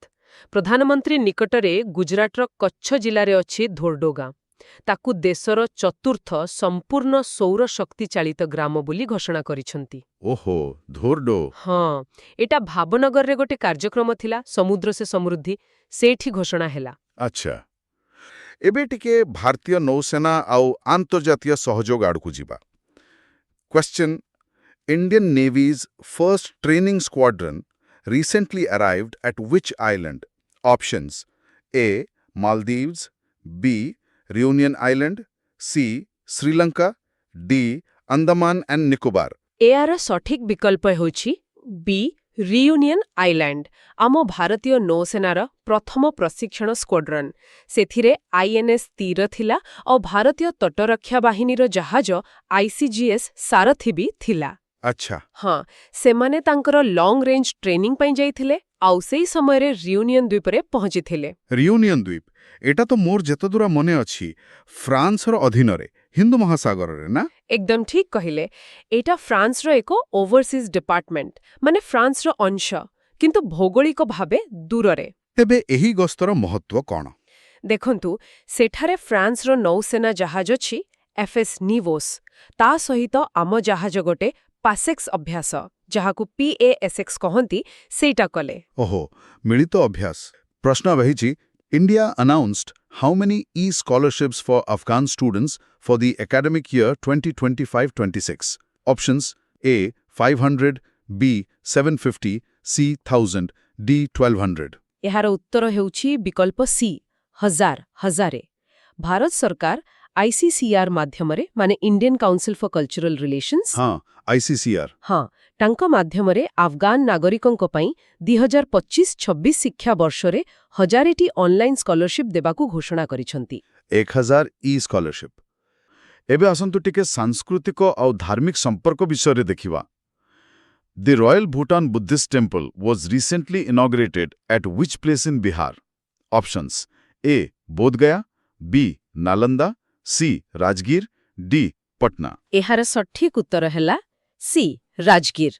ବିହାରର ରାଜଗିରଠାରେ ନିକଟରେ ରୟାଲ ଭୁଟାନ ବୌଦ୍ଧ ମନ୍ଦିରର ଉଦ୍ଘାଟନ ହୋଇଛି। ରାଜଗିର? ଆରେ ବା, ସେଇଟା ତ ବୌଦ୍ଧ ଧର୍ମ ପାଇଁ ଗୋଟେ ଏକଦମ ପବିତ୍ର ଜାଗା। ହଁ, ପୁରା ଭୁଟାନୀ ବୌଦ୍ଧ ପରମ୍ପରା ଅନୁସାରେ ଉଦ୍ଘାଟନ କରାଯାଇଛି। ଆଚ୍ଛା, ଏବେ ଖାଦ୍ୟ ପ୍ରକ୍ରିୟାକରଣ ଶିଳ୍ପ ସହ ଜଡ଼ିତ ଗୋଟେ ବଡ଼ ଇଭେଣ୍ଟ କଥା ଦେଖିବା। Where will World Food India 2025 be held? Options: A. Mumbai, B. Bengaluru, C. New Delhi, D. Hyderabad। ଏହାର ଉତ୍ତର ହେଉଛି C, new Delhi.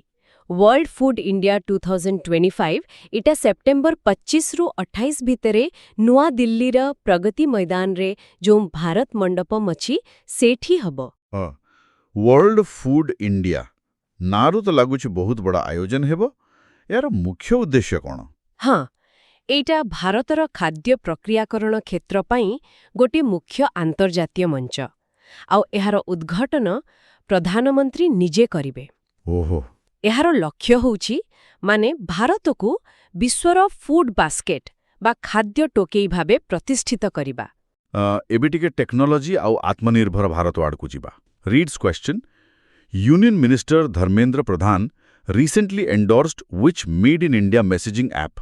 Options: A. Ku, B. Aratai, C. Sandesh, D. GeoChat। ଏହାର ସଠିକ ଉତ୍ତର ହେଉଛି ବିକଳ୍ପ ବି, ଅରାତାଇ। ଆମ କେନ୍ଦ୍ର ଶିକ୍ଷାମନ୍ତ୍ରୀ ଧର୍ମେନ୍ଦ୍ର ପ୍ରଧାନ ନିକଟରେ ଆରାଟାଇ ନାମକ ଗୋଟେ ମେସେଜିଂ ଆପ୍ ବ୍ୟବହାର କରିବାକୁ କହିଛନ୍ତି। ଆରାଟାଇ ନାଁଟା ଟିକେ ଅଲଗା ଶୁଭୁଛି ନା? ଏଇଟା କ'ଣ? କିଏ ତିଆରି କରିଛି? ହଁ, ଆରାଟାଇ ଗୋଟେ ତାମିଲ ଶବ୍ଦ। ତାର ଅର୍ଥ ହେଉଛି ଗପସପ୍ ବା ଆଳାପ। ଓହୋ, ଗପସପ୍। ହଁ, ଏଇଟାକୁ ଚେନ୍ନାଇରେ ଥିବା ଜୋହୋ କର୍ପୋରେସନ ତିଆରି କରିଛି। ସେମାନେ ଗୋଟେ ଜଣାଶୁଣା ଭାରତୀୟ ସଫ୍ଟୱେୟାର କମ୍ପାନୀ। ଆଚ୍ଛା, ଜୋହୋ। ହଁ, ତ ଏଇଟା ଗୋଟେ ପୁରା ମେଡ୍ ଇନ୍ ଇଣ୍ଡିଆ ଆପ୍। ଆଉ ଏହାକୁ ଏମିତି ଦେଖାଯାଉଛି ଯେ ହ୍ୱାଟ୍ସଆପ୍ ପରି ଯେଉଁ ଲୋକପ୍ରିୟ ଆପ୍ ଅଛି ତାର ଗୋଟେ ଭାରତୀୟ ବିକଳ୍ପ। ଓହୋ, ହ୍ୱାଟ୍ସଆପ୍ର ବିକଳ୍ପ। ହଁ, ଆଉ ଏହା ମୁଖ୍ୟତଃ ବ୍ୟବହାରକାରୀଙ୍କ ଗୋପନୀୟତା ଆଉ ସହଜ ବ୍ୟବହାର ଉପରେ ବେଶୀ ଫୋକସ୍ କରୁଛି। କେନ୍ଦ୍ରମନ୍ତ୍ରୀଙ୍କର ଏହି ସମର୍ଥନଟା ଆମ ଦେଶର ତିଆରି ଡିଜିଟାଲ ପ୍ରଡକ୍ଟସକୁ ପ୍ରୋତ୍ସାହିତ କରିବ। ହଁ, ସେଟା ତ ଜରୁରୀ।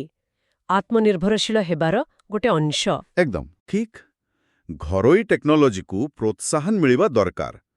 ଏବେ ଭାରତୀୟ ବାୟୁସେନା ସମ୍ବନ୍ଧିତ ଗୋଟେ ବହୁତ ଗୁରୁତ୍ୱପୂର୍ଣ୍ଣ ଆଉ ମୁଁ କହିବି ଐତିହାସିକ ଖବର।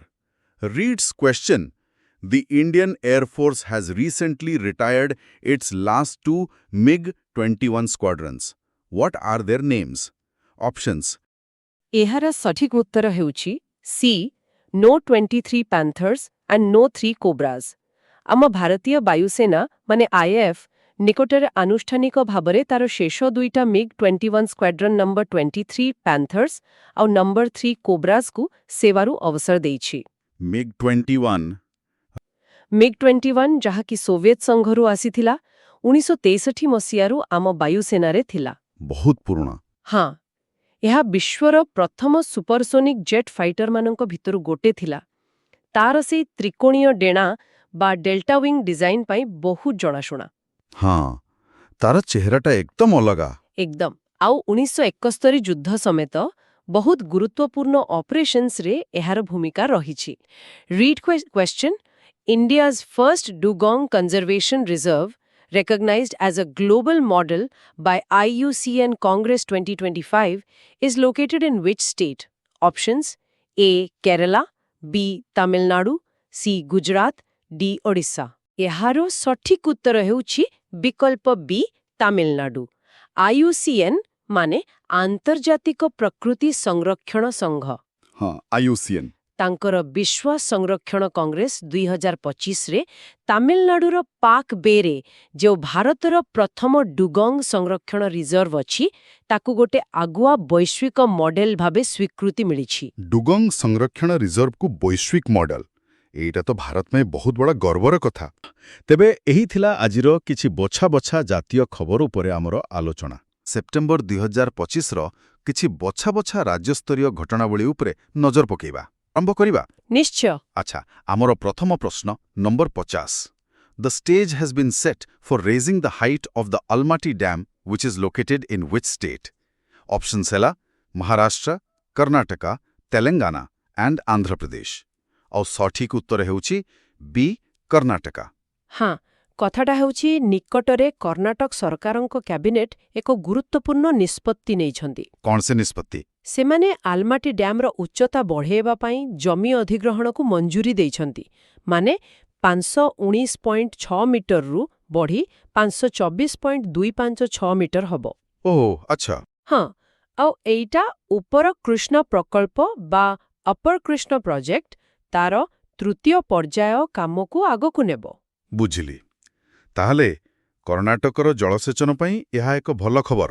ନିଶ୍ଚିତ ଭାବରେ ଉଚ୍ଚତା ବଢ଼ିଲେ ଜଳଧାରଣ କ୍ଷମତା ବଢ଼ିବ। ଠିକ୍ ଅଛି। ଏବେ ଟିକେ ଦିଗ ବଦଳିବା। ଦକ୍ଷିଣରୁ ଆମେ ଉତ୍ତର ପୂର୍ବ ଆଡ଼କୁ ଯିବା। ଆସାମରୁ ଗୋଟେ ଖବର। ହଁ। ପ୍ରଶ୍ନ number 52। The Assam cabinet recently decided to name a new flyover in Guwahati after which 13th century Kamrup ruler? Options ଅଛି ସୁଖାପା, ପୃଥୁ, ଭାସ୍କର ବର୍ମନ, ରୁଦ୍ରସିଂଘା, ଆଉ ଏହାର ଉତ୍ତର ହେଉଛି ବି ପୃଥୁ। ହଁ, ଏଇଟା ବି ଗୋଟେ ବଢ଼ିଆ ପଦକ୍ଷେପ। ଆସାମ କ୍ୟାବିନେଟ୍ ଗୁଆହାଟୀର ଗୋଟିଏ ନୂଆ ଫ୍ଲାଇଓଭରକୁ ତ୍ରୟୋଦଶ ଶତାବ୍ଦୀର କାମରୂପ ଶାସକ ଥିଲେ ପୃଥୁ। ପୃଥୁ। ହଁ, ରାଜା ପୃଥୁ ତାଙ୍କ ନାଁରେ ନାମିତ କରିବାକୁ ନିଷ୍ପତ୍ତି ନେଇଛନ୍ତି। ଆଚ୍ଛା, ତାଙ୍କର କିଛି ବିଶେଷତ୍ୱ?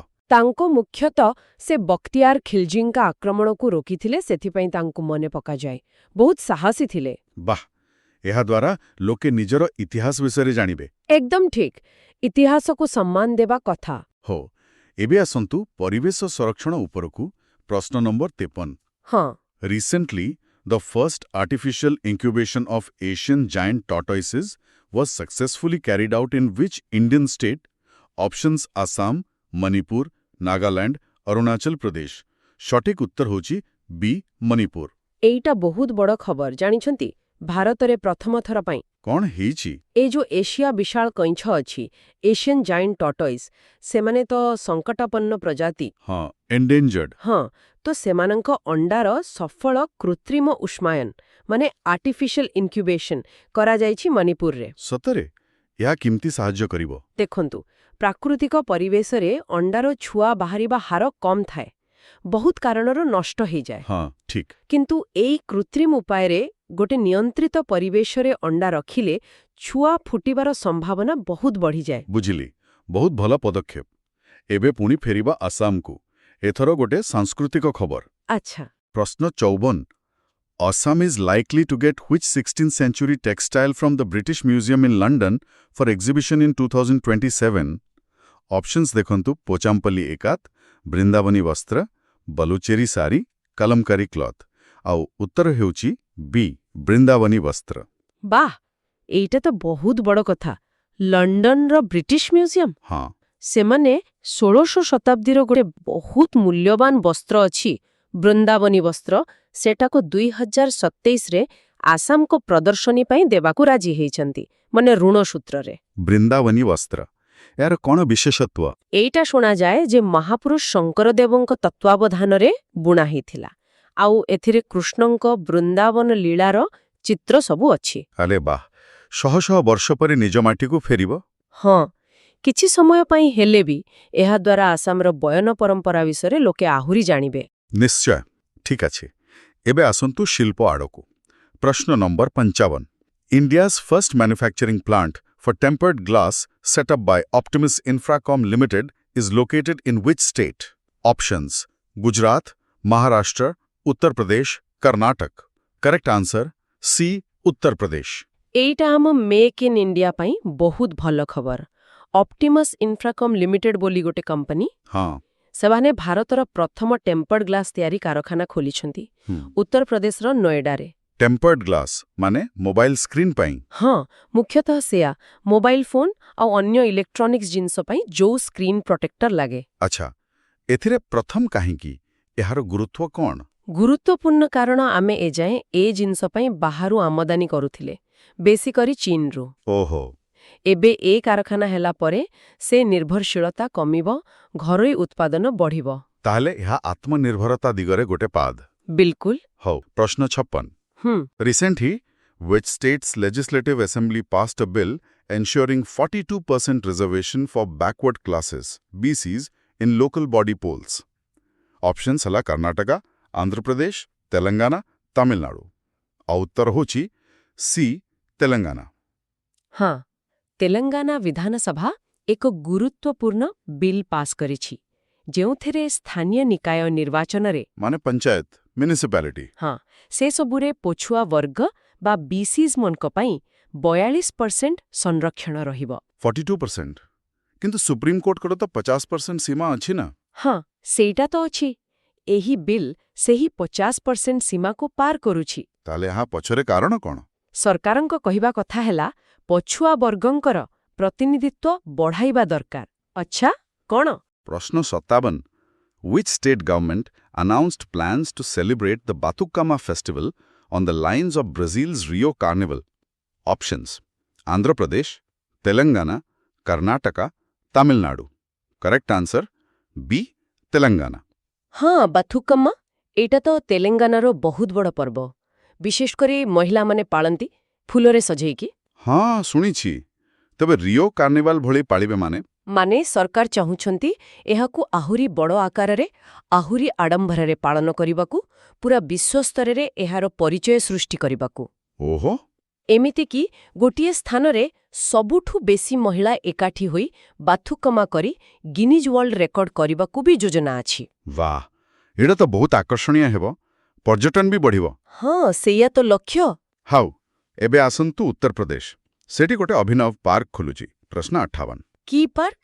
Uttar Pradesh is set to inaugurate Anokhi Dunya, the world's first ever park built entirely from which material?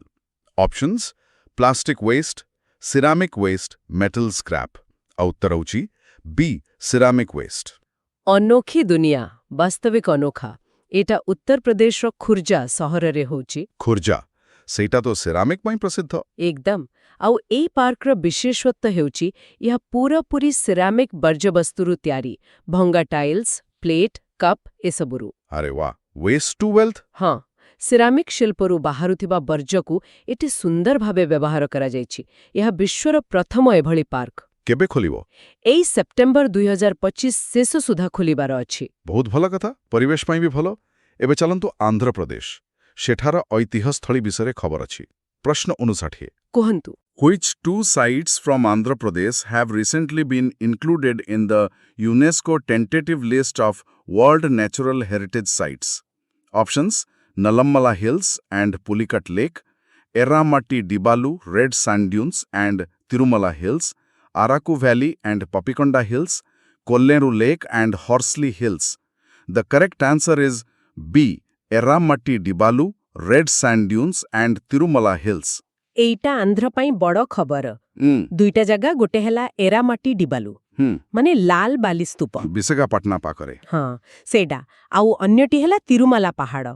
ଏ ଦୁଇଟା ଜାଗାକୁ ୟୁନେସ୍କୋର ଟିଣ୍ଟେଟିଭ୍ ଲିଷ୍ଟରେ ସାମିଲ କରାଯାଇଛି। ପୁଣି ଆସାମରୁ ଏକ ସାମାଜିକ ଦାବି ବିଷୟରେ। ହଁ। ପ୍ରଶ୍ନ 60. Which community in Assam's Tinsukia district has launched an economic blockade demanding scheduled tribe ST status? Options ହେଉଛି Tai Ahom, Moran, Mising, Koch Rajbongshi. The correct answer is B, Moran. ହଁ, ଆସାମର ତିନସୁକିଆ ଜିଲ୍ଲାରେ ମୋରାନ ସମ୍ପ୍ରଦାୟ ବାସ କରନ୍ତି। ସେମାନେ ବହୁ ଦିନରୁ ନିଜକୁ ଶେଡ୍ୟୁଲ୍ଡ ଟ୍ରାଇବ୍ ବା ଏସ୍ଟି ମାନ୍ୟତା ଦେବାକୁ ଦାବି କରୁଛନ୍ତି। ଆଚ୍ଛା। ସେଇ ଦାବି ପୂରଣ ପାଇଁ ସେମାନେ ନିକଟରେ ଏକ ଅର୍ଥନୈତିକ ଅବରୋଧ ବା ଇକୋନୋମିକ୍ ବ୍ଲକେଡ୍ ଆରମ୍ଭ କରିଛନ୍ତି। ଅର୍ଥନୈତିକ ଅବରୋଧ, ଏହାର ପ୍ରଭାବ କ'ଣ?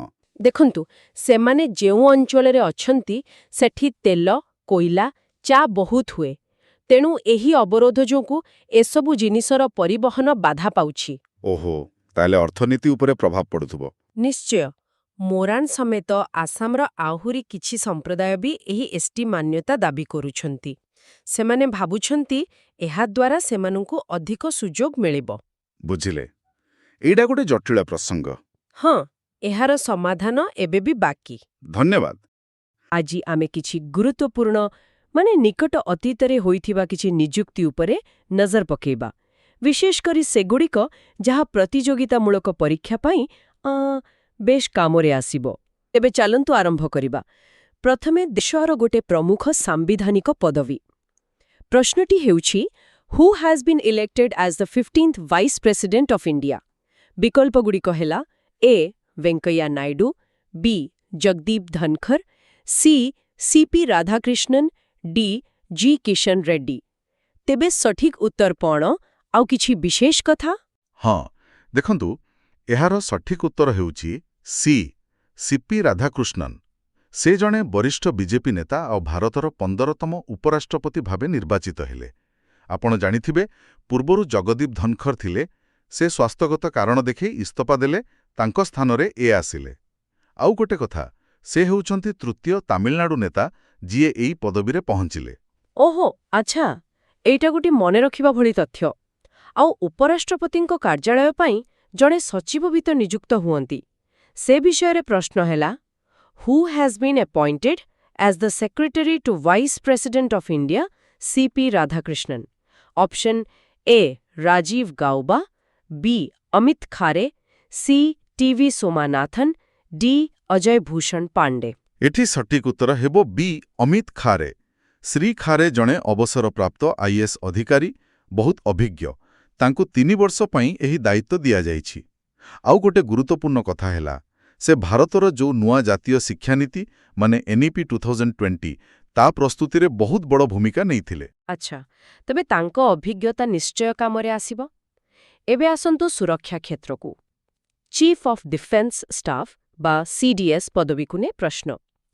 The government has approved the extension of service of which officer as the Chief of Defence Staff CDS up to 30th May 2026? Options A. General Manoj Pandey, B. General Anil Chauhan, C. General Bipin Rawat, D. General Upendra Dwivedi. ହଁ, ଏହାର ଉତ୍ତର ହେଉଛି ବି. General Anil Chauhan. ନିକଟରେ ନିଯୁକ୍ତି ସମ୍ବନ୍ଧୀୟ cabinet committee ACC ତାଙ୍କ କାର୍ଯ୍ୟକାଳ ବଢ଼ାଇବାକୁ ଅନୁମୋଦନ ଦେଇଛି। ସେ CDS ସହିତ ସଚିବ, ସାମରିକ ବ୍ୟାପାର ବିଭାଗ ଭାବେ ମଧ୍ୟ କାମ କରୁଛନ୍ତି 30 ମେ 2026 ପର୍ଯ୍ୟନ୍ତ। ଏଇଟା ବହୁତ ଗୁରୁତ୍ୱପୂର୍ଣ୍ଣ ନିଷ୍ପତ୍ତି, କାରଣ CDS ପଦଟା 3 ସେନା ଭିତରେ ସମନ୍ୱୟ ଆଉ ସରକାରଙ୍କୁ ସିଙ୍ଗଲ ପଏଣ୍ଟ ମିଲିଟାରୀ ଆଡଭାଇସ୍ ପାଇଁ ତିଆରି ହେଇଥିଲା। ହଁ, ସ୍ଥିରତା ଦୃଷ୍ଟିରୁ ଏହା ଗୁରୁତ୍ୱପୂର୍ଣ୍ଣ ନିଶ୍ଚୟ। ଏବେ ଆଭ୍ୟନ୍ତରୀଣ ସୁରକ୍ଷା CISF କଥା ଦେଖିବା। Who has been appointed as the new Director General of the Central Industrial Security Force CISF in September 2025? Option A. Rahul Rasgotra, B. Praveer Ranjan, C. Praveen Kumar, D. Rajvinder Singh Bhatti। ଏଠି ଉତ୍ତର ହେଉଛି ବି. ପ୍ରବୀର ରଞ୍ଜନ। ସେ September 2025ରେ CISFର ନୂଆ DG ଭାବେ ନିଯୁକ୍ତ ହୋଇଛନ୍ତି। ଆମ ପାଖରେ ଥିବା ତଥ୍ୟରେ ତାଙ୍କ ବିଷୟରେ ବେଶ କିଛି ନାହିଁ, କିନ୍ତୁ CISFର କାମ ତ ଆମେ ଜାଣିଛ ବଡ଼ ବଡ଼ ଶିଳ୍ପ ସଂସ୍ଥା, ଏୟାରପୋର୍ଟ, ମେଟ୍ରୋ ଏସବୁର ସୁରକ୍ଷା। ତେଣୁ ନେତୃତ୍ୱ ପରିବର୍ତ୍ତନଟା ଗୁରୁତ୍ୱପୂର୍ଣ୍ଣ। ଠିକ୍। ଆଉ ଗୋଟେ ସୀମା ସୁରକ୍ଷା ବଳ ହେଲା SSB। ତାର ନୂଆ DG କିଏ? Who was appointed as the new Director General of the Sashastra Seema Bal SSB in 2025? Option A. Rajit Punhani, B. Sanjay Singhal, C. Rakesh Asthana, D.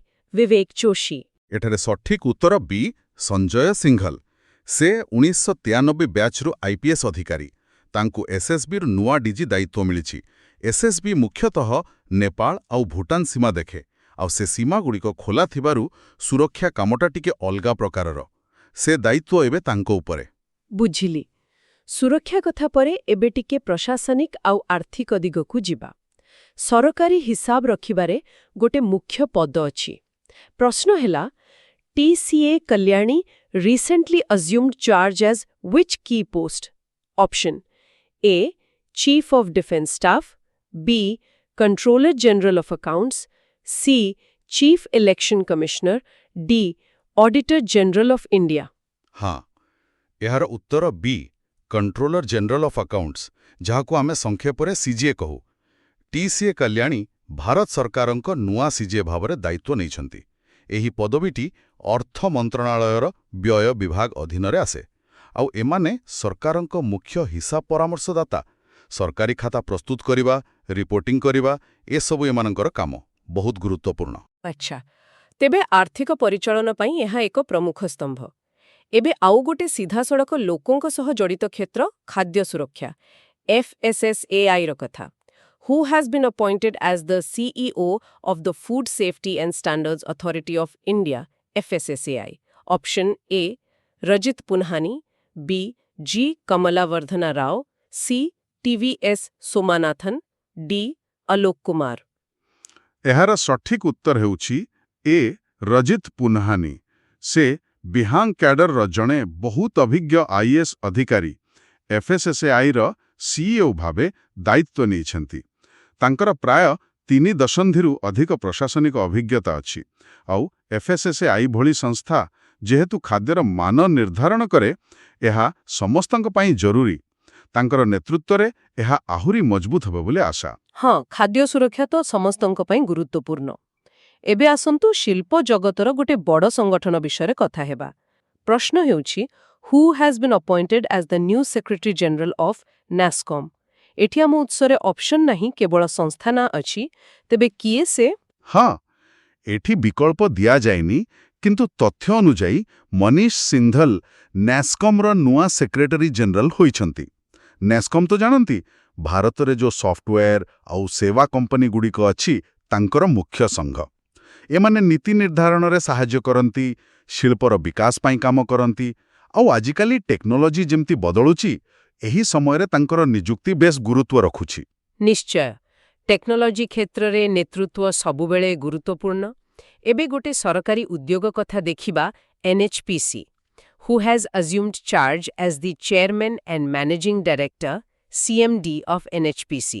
Options A Rajiv Mishra, B Bhupendra Gupta, C Anil Kumar, D Suresh Verma.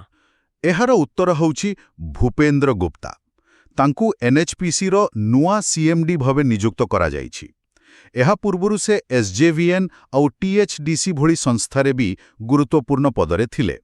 ଆଉ NHPC ଗୋଟେ ନବରତ୍ନ company, ମାନେ ସେମାନଙ୍କୁ କାମ କରିବାରେ ଅଧିକ ସ୍ୱାଧୀନତା ମିଳେ। ଏମାନେ ମୁଖ୍ୟତଃ ଜଳବିଦ୍ୟୁତ ଉପରେ କାମ କରନ୍ତି, ଯାହା ଆମ ଦେଶର ଶକ୍ତି ସୁରକ୍ଷା ପାଇଁ ବହୁତ ଜରୁରୀ। Has been sworn in as the Chief Justice of the Manipur High Court in September 2025. Option A Justice Prasanna B Varale, B Justice M Sundar, C Justice Satish Chandra Sharma, D Justice DY Chandrachud। ଏହାର ସଠିକ ଉତ୍ତର ହେଉଛି ବି justice M ସୁନ୍ଦର। ସେ 15 September 2025ରେ Manipur ହାଇକୋର୍ଟର 10ମ ମୁଖ୍ୟ ବିଚାରପତି ଭାବେ ଶପଥ ନେଇଛନ୍ତି। ପୂର୍ବରୁ ଜଷ୍ଟିସ୍ କେମ୍ପୈୟା ସୋମାଶେଖର ଥିଲେ, ତାଙ୍କ ଅବସର ପରେ ଏ ପଦବୀ ନେଇଛନ୍ତି। ମଣିପୁର ଭଳି ଗୋଟେ ସମ୍ବେଦନଶୀଳ ରାଜ୍ୟରେ ହାଇକୋର୍ଟର ମୁଖ୍ୟ ବିଚାରପତି ପଦବୀର ଗୁରୁତ୍ୱ ଆହୁରି ବେଶୀ। ଏକଦମ୍। ଶେଷରେ ଆସନ୍ତୁ ଗୋଟେ ସାମାଜିକ କ୍ଷେତ୍ର ଆଉ ଆନ୍ତର୍ଜାତୀୟ ସଂଗଠନ ସହ ଜଡ଼ିତ ନିଯୁକ୍ତି ଦେଖିବା। ଲିଙ୍ଗଗତ ସମାନତା ପାଇଁ UNFPA ଇଣ୍ଡିଆ ଜଣେ ଭାରତୀୟ ଅଭିନେତ୍ରୀଙ୍କୁ ସମ୍ମାନାର୍ଥ ରାଷ୍ଟ୍ରଦୂତ କରିଛି। Which Indian actress has been appointed as the honorary ambassador for gender equality by UNFPA India? Options A Alia Bhatt, B Deepika Padukone, C Kriti Sanon, D Priyanka Chopra। ହଁ, ଏହାର ଉତ୍ତର ହେଉଛି C Kriti Sanon. ଜାତିସଂଘ ଜନସଂଖ୍ୟା ପାଣ୍ଠି ମାନେ UNFPAର ଭାରତ ଶାଖା ତାଙ୍କୁ ଏହି ଦାୟିତ୍ୱ ଦେଇଛି। ସେ ଏବେ ଲିଙ୍ଗଗତ ସମାନତା ଆଉ ମହିଳା ସଶକ୍ତିକରଣ ପାଇଁ ବିଭିନ୍ନ କାର୍ଯ୍ୟକ୍ରମରେ ସଚେତନତା ସୃଷ୍ଟି କରିବେ। UNFPAର ଯେଉଁ ମିଶନ ଅଛି, ସମସ୍ତଙ୍କ ପାଇଁ ସମାନ ଅଧିକାର, ସେଥିରେ ଏହା ସାହାଯ୍ୟ କରିବ। ଆଉ ଜଣାଶୁଣା ଚେହେରାମାନେ ଏମିତି କାମରେ ଯୋଡ଼ି ହେଲେ କଥାଟା ଅଧିକ ଲୋକଙ୍କ ପାଖରେ ପହଞ୍ଚେ। ବାଃ, ଆଜି ତମେ ବହୁତ ଗୁଡ଼ିଏ ଗୁରୁତ୍ୱପୂର୍ଣ୍ଣ ନିଯୁକ୍ତି ବିଷୟରେ ଜାଣିଲେ ଯେ ଆମେ ଏକ ବିଶେଷ ଆଲୋଚନା କରିବା କିଛି ଗୁରୁତ୍ୱପୂର୍ଣ୍ଣ ପୁରସ୍କାର ବିଷୟରେ ଯାହା ନିକଟରେ ଘୋଷଣା କରାଯାଇଛି। ଆମର ପ୍ରଥମ ପ୍ରଶ୍ନ question 71 who will be conferred with the Dada Saheb Phalke award for the year 2023? Options are A Rajinikanth, B Kamal Haasan, C Mammootty, D Mohanlal. ଏହାର ସଠିକ ଉତ୍ତର ହେଉଛି ଆଜ୍ଞା ଡି ମୋହନଲାଲ। ମୋହନଲାଲ। ହଁ, ସୂଚନା ଓ ପ୍ରସାରଣ ମନ୍ତ୍ରାଳୟ ତରଫରୁ ଏହା ଘୋଷଣା କରାଯାଇଛି 2023 ବର୍ଷ ପାଇଁ ଦାଦା ସାହେବ ଫାଲ୍କେ ପୁରସ୍କାର, ଯାହା ଭାରତୀୟ ସିନେମାର ସର୍ବୋଚ୍ଚ ସମ୍ମାନ, ତାହା ମଲାୟାଲମ ସିନେମାର ବରିଷ୍ଠ ଅଭିନେତା ମୋହନଲାଲଙ୍କୁ ଦିଆଯିବ। ତାଙ୍କର ଯେଉଁ ଦୀର୍ଘ ସମୟର ଅବଦାନ ଅଛି ଭାରତୀୟ ସିନେମାକୁ, ସେଥିପାଇଁ। ବହୁତ ବଡ଼ ସମ୍ମାନ। ଆଚ୍ଛା, ଏବେ ଭାରତୀୟ ସିନେମାରୁ ଆସନ୍ତୁ ଟିକେ ଅନ୍ତର୍ଜାତୀୟ ସ୍ତରକୁ ଯିବା। Question 72 who received the face of Asia award at the Busan film festival in 2025? Options a Priyanka Chopra, b Deepika Padukone, c Huma Qureshi, d Alia Bhatt. ଏଠାରେ ସଠିକ ଉତ୍ତର ହେଉଛି ସି ହୁମା କ୍ୟୁରେଶୀ। ହୁମା କ୍ୟୁରେଶୀ। ଆଜ୍ଞା, 2025ରେ ଯେଉଁ ବୁସାନ ଆନ୍ତର୍ଜାତୀୟ ଚଳଚ୍ଚିତ୍ର ମହୋତ୍ସବ ହେଲା, ସେଥିରେ ଆମ ଭାରତୀୟ ଅଭିନେତ୍ରୀ ହୁମା କ୍ୟୁରେଶୀଙ୍କୁ ଫେସ୍ ଅଫ୍ ଏସିଆ ପୁରସ୍କାର ମିଳିଛି। ଏଇଟା ମାନେ ଏସିଆଇ ସିନେମାରେ ଜଣେ କଳାକାରର ପ୍ରଭାବକୁ ଦେଖାଏ, ଆଉ ସେ ଏହି ପୁରସ୍କାରକୁ ସ୍ୱପ୍ନ ଦେଖୁଥିବା ଛୋଟ ଝିଅମାନଙ୍କୁ ଉତ୍ସର୍ଗ କରିଥିଲେ।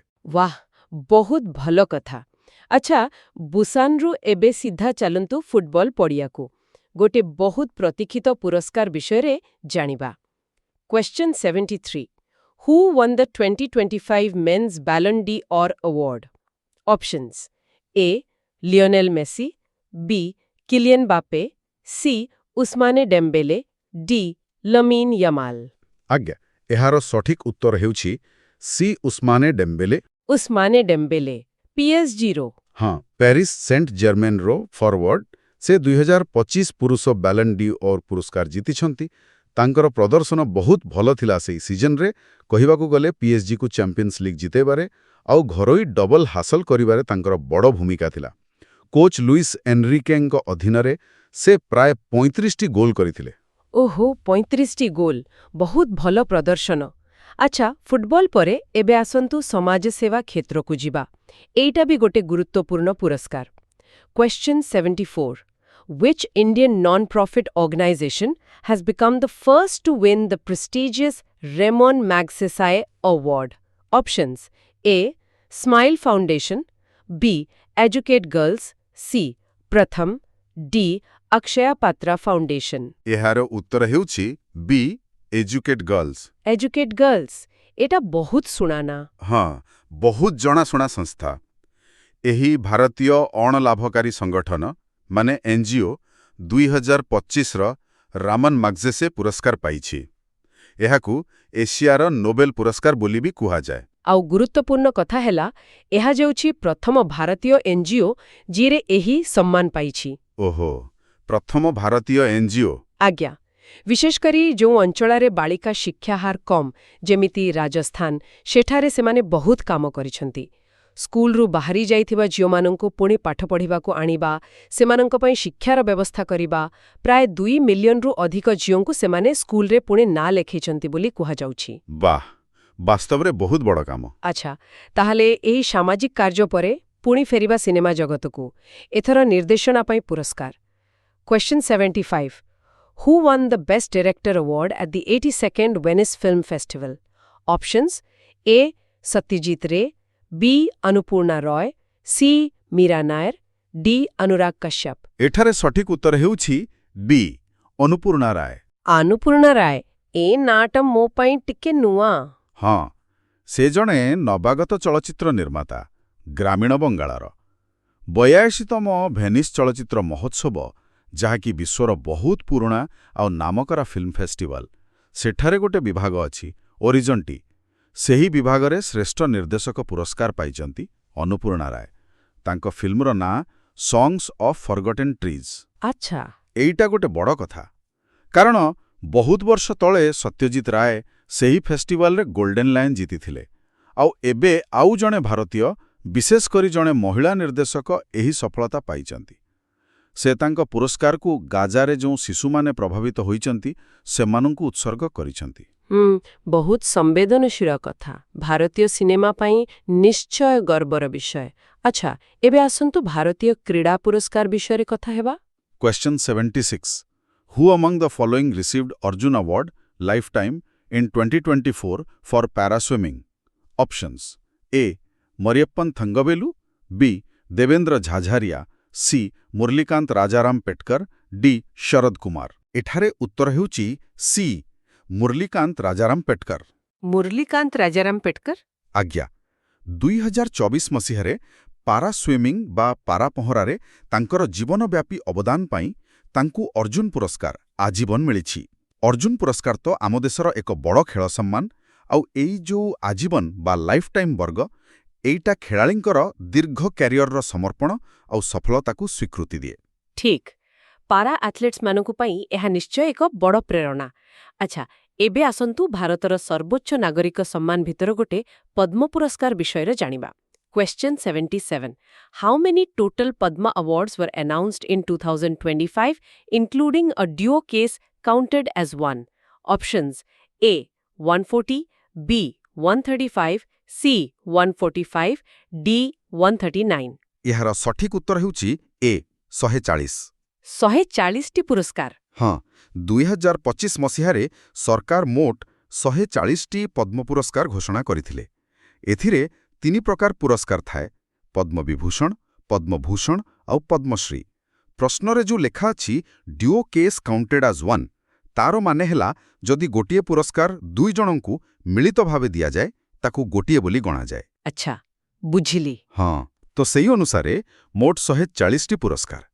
ଏଗୁଡ଼ିକ ବିଭିନ୍ନ କ୍ଷେତ୍ରରେ ଯେମିତି କଳା, ସାହିତ୍ୟ, ଶିକ୍ଷା, ସମାଜସେବା, ବିଜ୍ଞାନ, କ୍ରୀଡ଼ା ଏସବୁରେ ବିଶେଷ ଅବଦାନ ପାଇଁ ଦିଆଯାଇଥିଲା। 140 ବାସ୍ତବିକ ଦେଶର ବିଭିନ୍ନ କ୍ଷେତ୍ରର ପ୍ରତିଭାକୁ ଏହା ସମ୍ମାନିତ କରୁଛି। ବହୁତ ବ୍ୟାପକ। ଆଚ୍ଛା, ଏବେ ଆମେ ପୂର୍ବୋତ୍ତର ଭାରତର ଗୋଟେ ବହୁତ ପ୍ରସିଦ୍ଧ ସାଂସ୍କୃତିକ ଉତ୍ସବ କଥା କହିବା।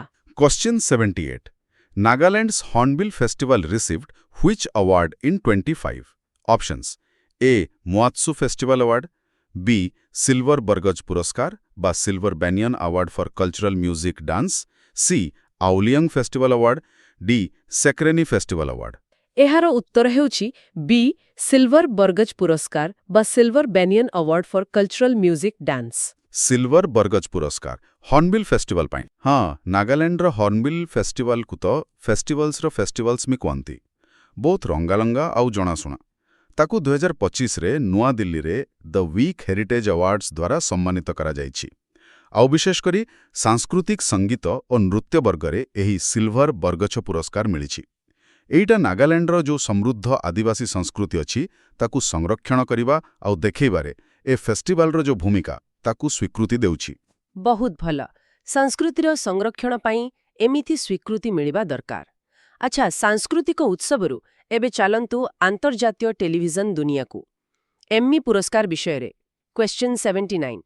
Who won the 2025 Emmy for Best Actor in a Comedy Series? Options: A. Steve Carell, B. Jason Sudeikis, C. Seth Rogen, D. Bill Hader. ଏହାର ସଠିକ ଉତ୍ତର ହେଉଛି ସି ସେଥ୍ ରୋଗେନ୍। Seth Rogen. ହଁ, 2025 ଏମି ପୁରସ୍କାରରେ ଯେଉଁ କମେଡି ସିରିଜ୍ ବର୍ଗ ଅଛି ସେଥିରେ ଶ୍ରେଷ୍ଠ ଅଭିନେତା ଭାବେ ସେଥ୍ ରୋଗେନ୍କୁ ପୁରସ୍କାର ମିଳିଛି। ଦ ଷ୍ଟୁଡିଓ ବୋଲି ଗୋଟେ ଶୋ ଅଛି, ସେଥିରେ ତାଙ୍କ ଅଭିନୟ ପାଇଁ କହିବାକୁ ଗଲେ ଏଇଟା ତାଙ୍କର ପ୍ରଥମ ଏମି ପୁରସ୍କାର, ଆଉ ସେ ଏଇ ଶୋର ସହ-ସୃଷ୍ଟିକର୍ତ୍ତା ଆଉ ନିର୍ଦ୍ଦେଶକ ବି। ଓହୋ, ପ୍ରଥମ ଏମି। ତାଙ୍କ ପାଇଁ ନିଶ୍ଚୟ ବହୁତ ଖୁସିର କଥା। ଆଚ୍ଛା, ସେଇ କମେଡି ସିରିଜ୍ ବର୍ଗରେ ଶ୍ରେଷ୍ଠ ଅଭିନେତ୍ରୀ କିଏ ହେଲେ? Question 80. 2025 Emmys Best Actress in a Comedy Series went to Options: A. Hannah Einbender, B. Jean Smart, C. Catherine Lanasa, D. Trammell Tillman. ଏହାର ଉତ୍ତର ହେଉଛି ବି ଜିନ୍ ସ୍ମାର୍ଟ। ଜିନ୍ ସ୍ମାର୍ଟ, ହଁ, ସେ ତ ବହୁତ ଅଭିଜ୍ଞ ଅଭିନେତ୍ରୀ। ଆଜ୍ଞା, ଠିକ୍ କହିଲେ। 2025 ଏମିରେ କମେଡି ସିରିଜ୍ରେ ଶ୍ରେଷ୍ଠ ଅଭିନେତ୍ରୀ ପୁରସ୍କାର ଜିତିଛନ୍ତି ଜିନ୍ ସ୍ମାର୍ଟ। ହ୍ୟାକ୍ସ ବୋଲି ଯେଉଁ ଲୋକପ୍ରିୟ ସିରିଜ୍ ଅଛି ସେଥିରେ ତାଙ୍କର ଚମତ୍କାର ଅଭିନୟ ପାଇଁ ଏହି ସମ୍ମାନ ତାଙ୍କୁ ମିଳିଛି। ଏହି ବିଜୟ ପରେ କମେଡିରେ ଜଣେ ବଡ଼ ଅଭିନେତ୍ରୀ ଭାବେ ତାଙ୍କର ସ୍ଥାନ ଆହୁରି ପକ୍କା ହୋଇଯାଇଛି। ତର ଆଲୋଚନା ଆଶା କରୁଛୁ ଶ୍ରୋତାମାନଙ୍କ ପାଇଁ, ବିଶେଷ କରି ପରୀକ୍ଷା ଦେଉଥିବା ପିଲାମାନଙ୍କ ପାଇଁ ଏହା ନିଶ୍ଚୟ କିଛି ସାହାଯ୍ୟ କରିବ।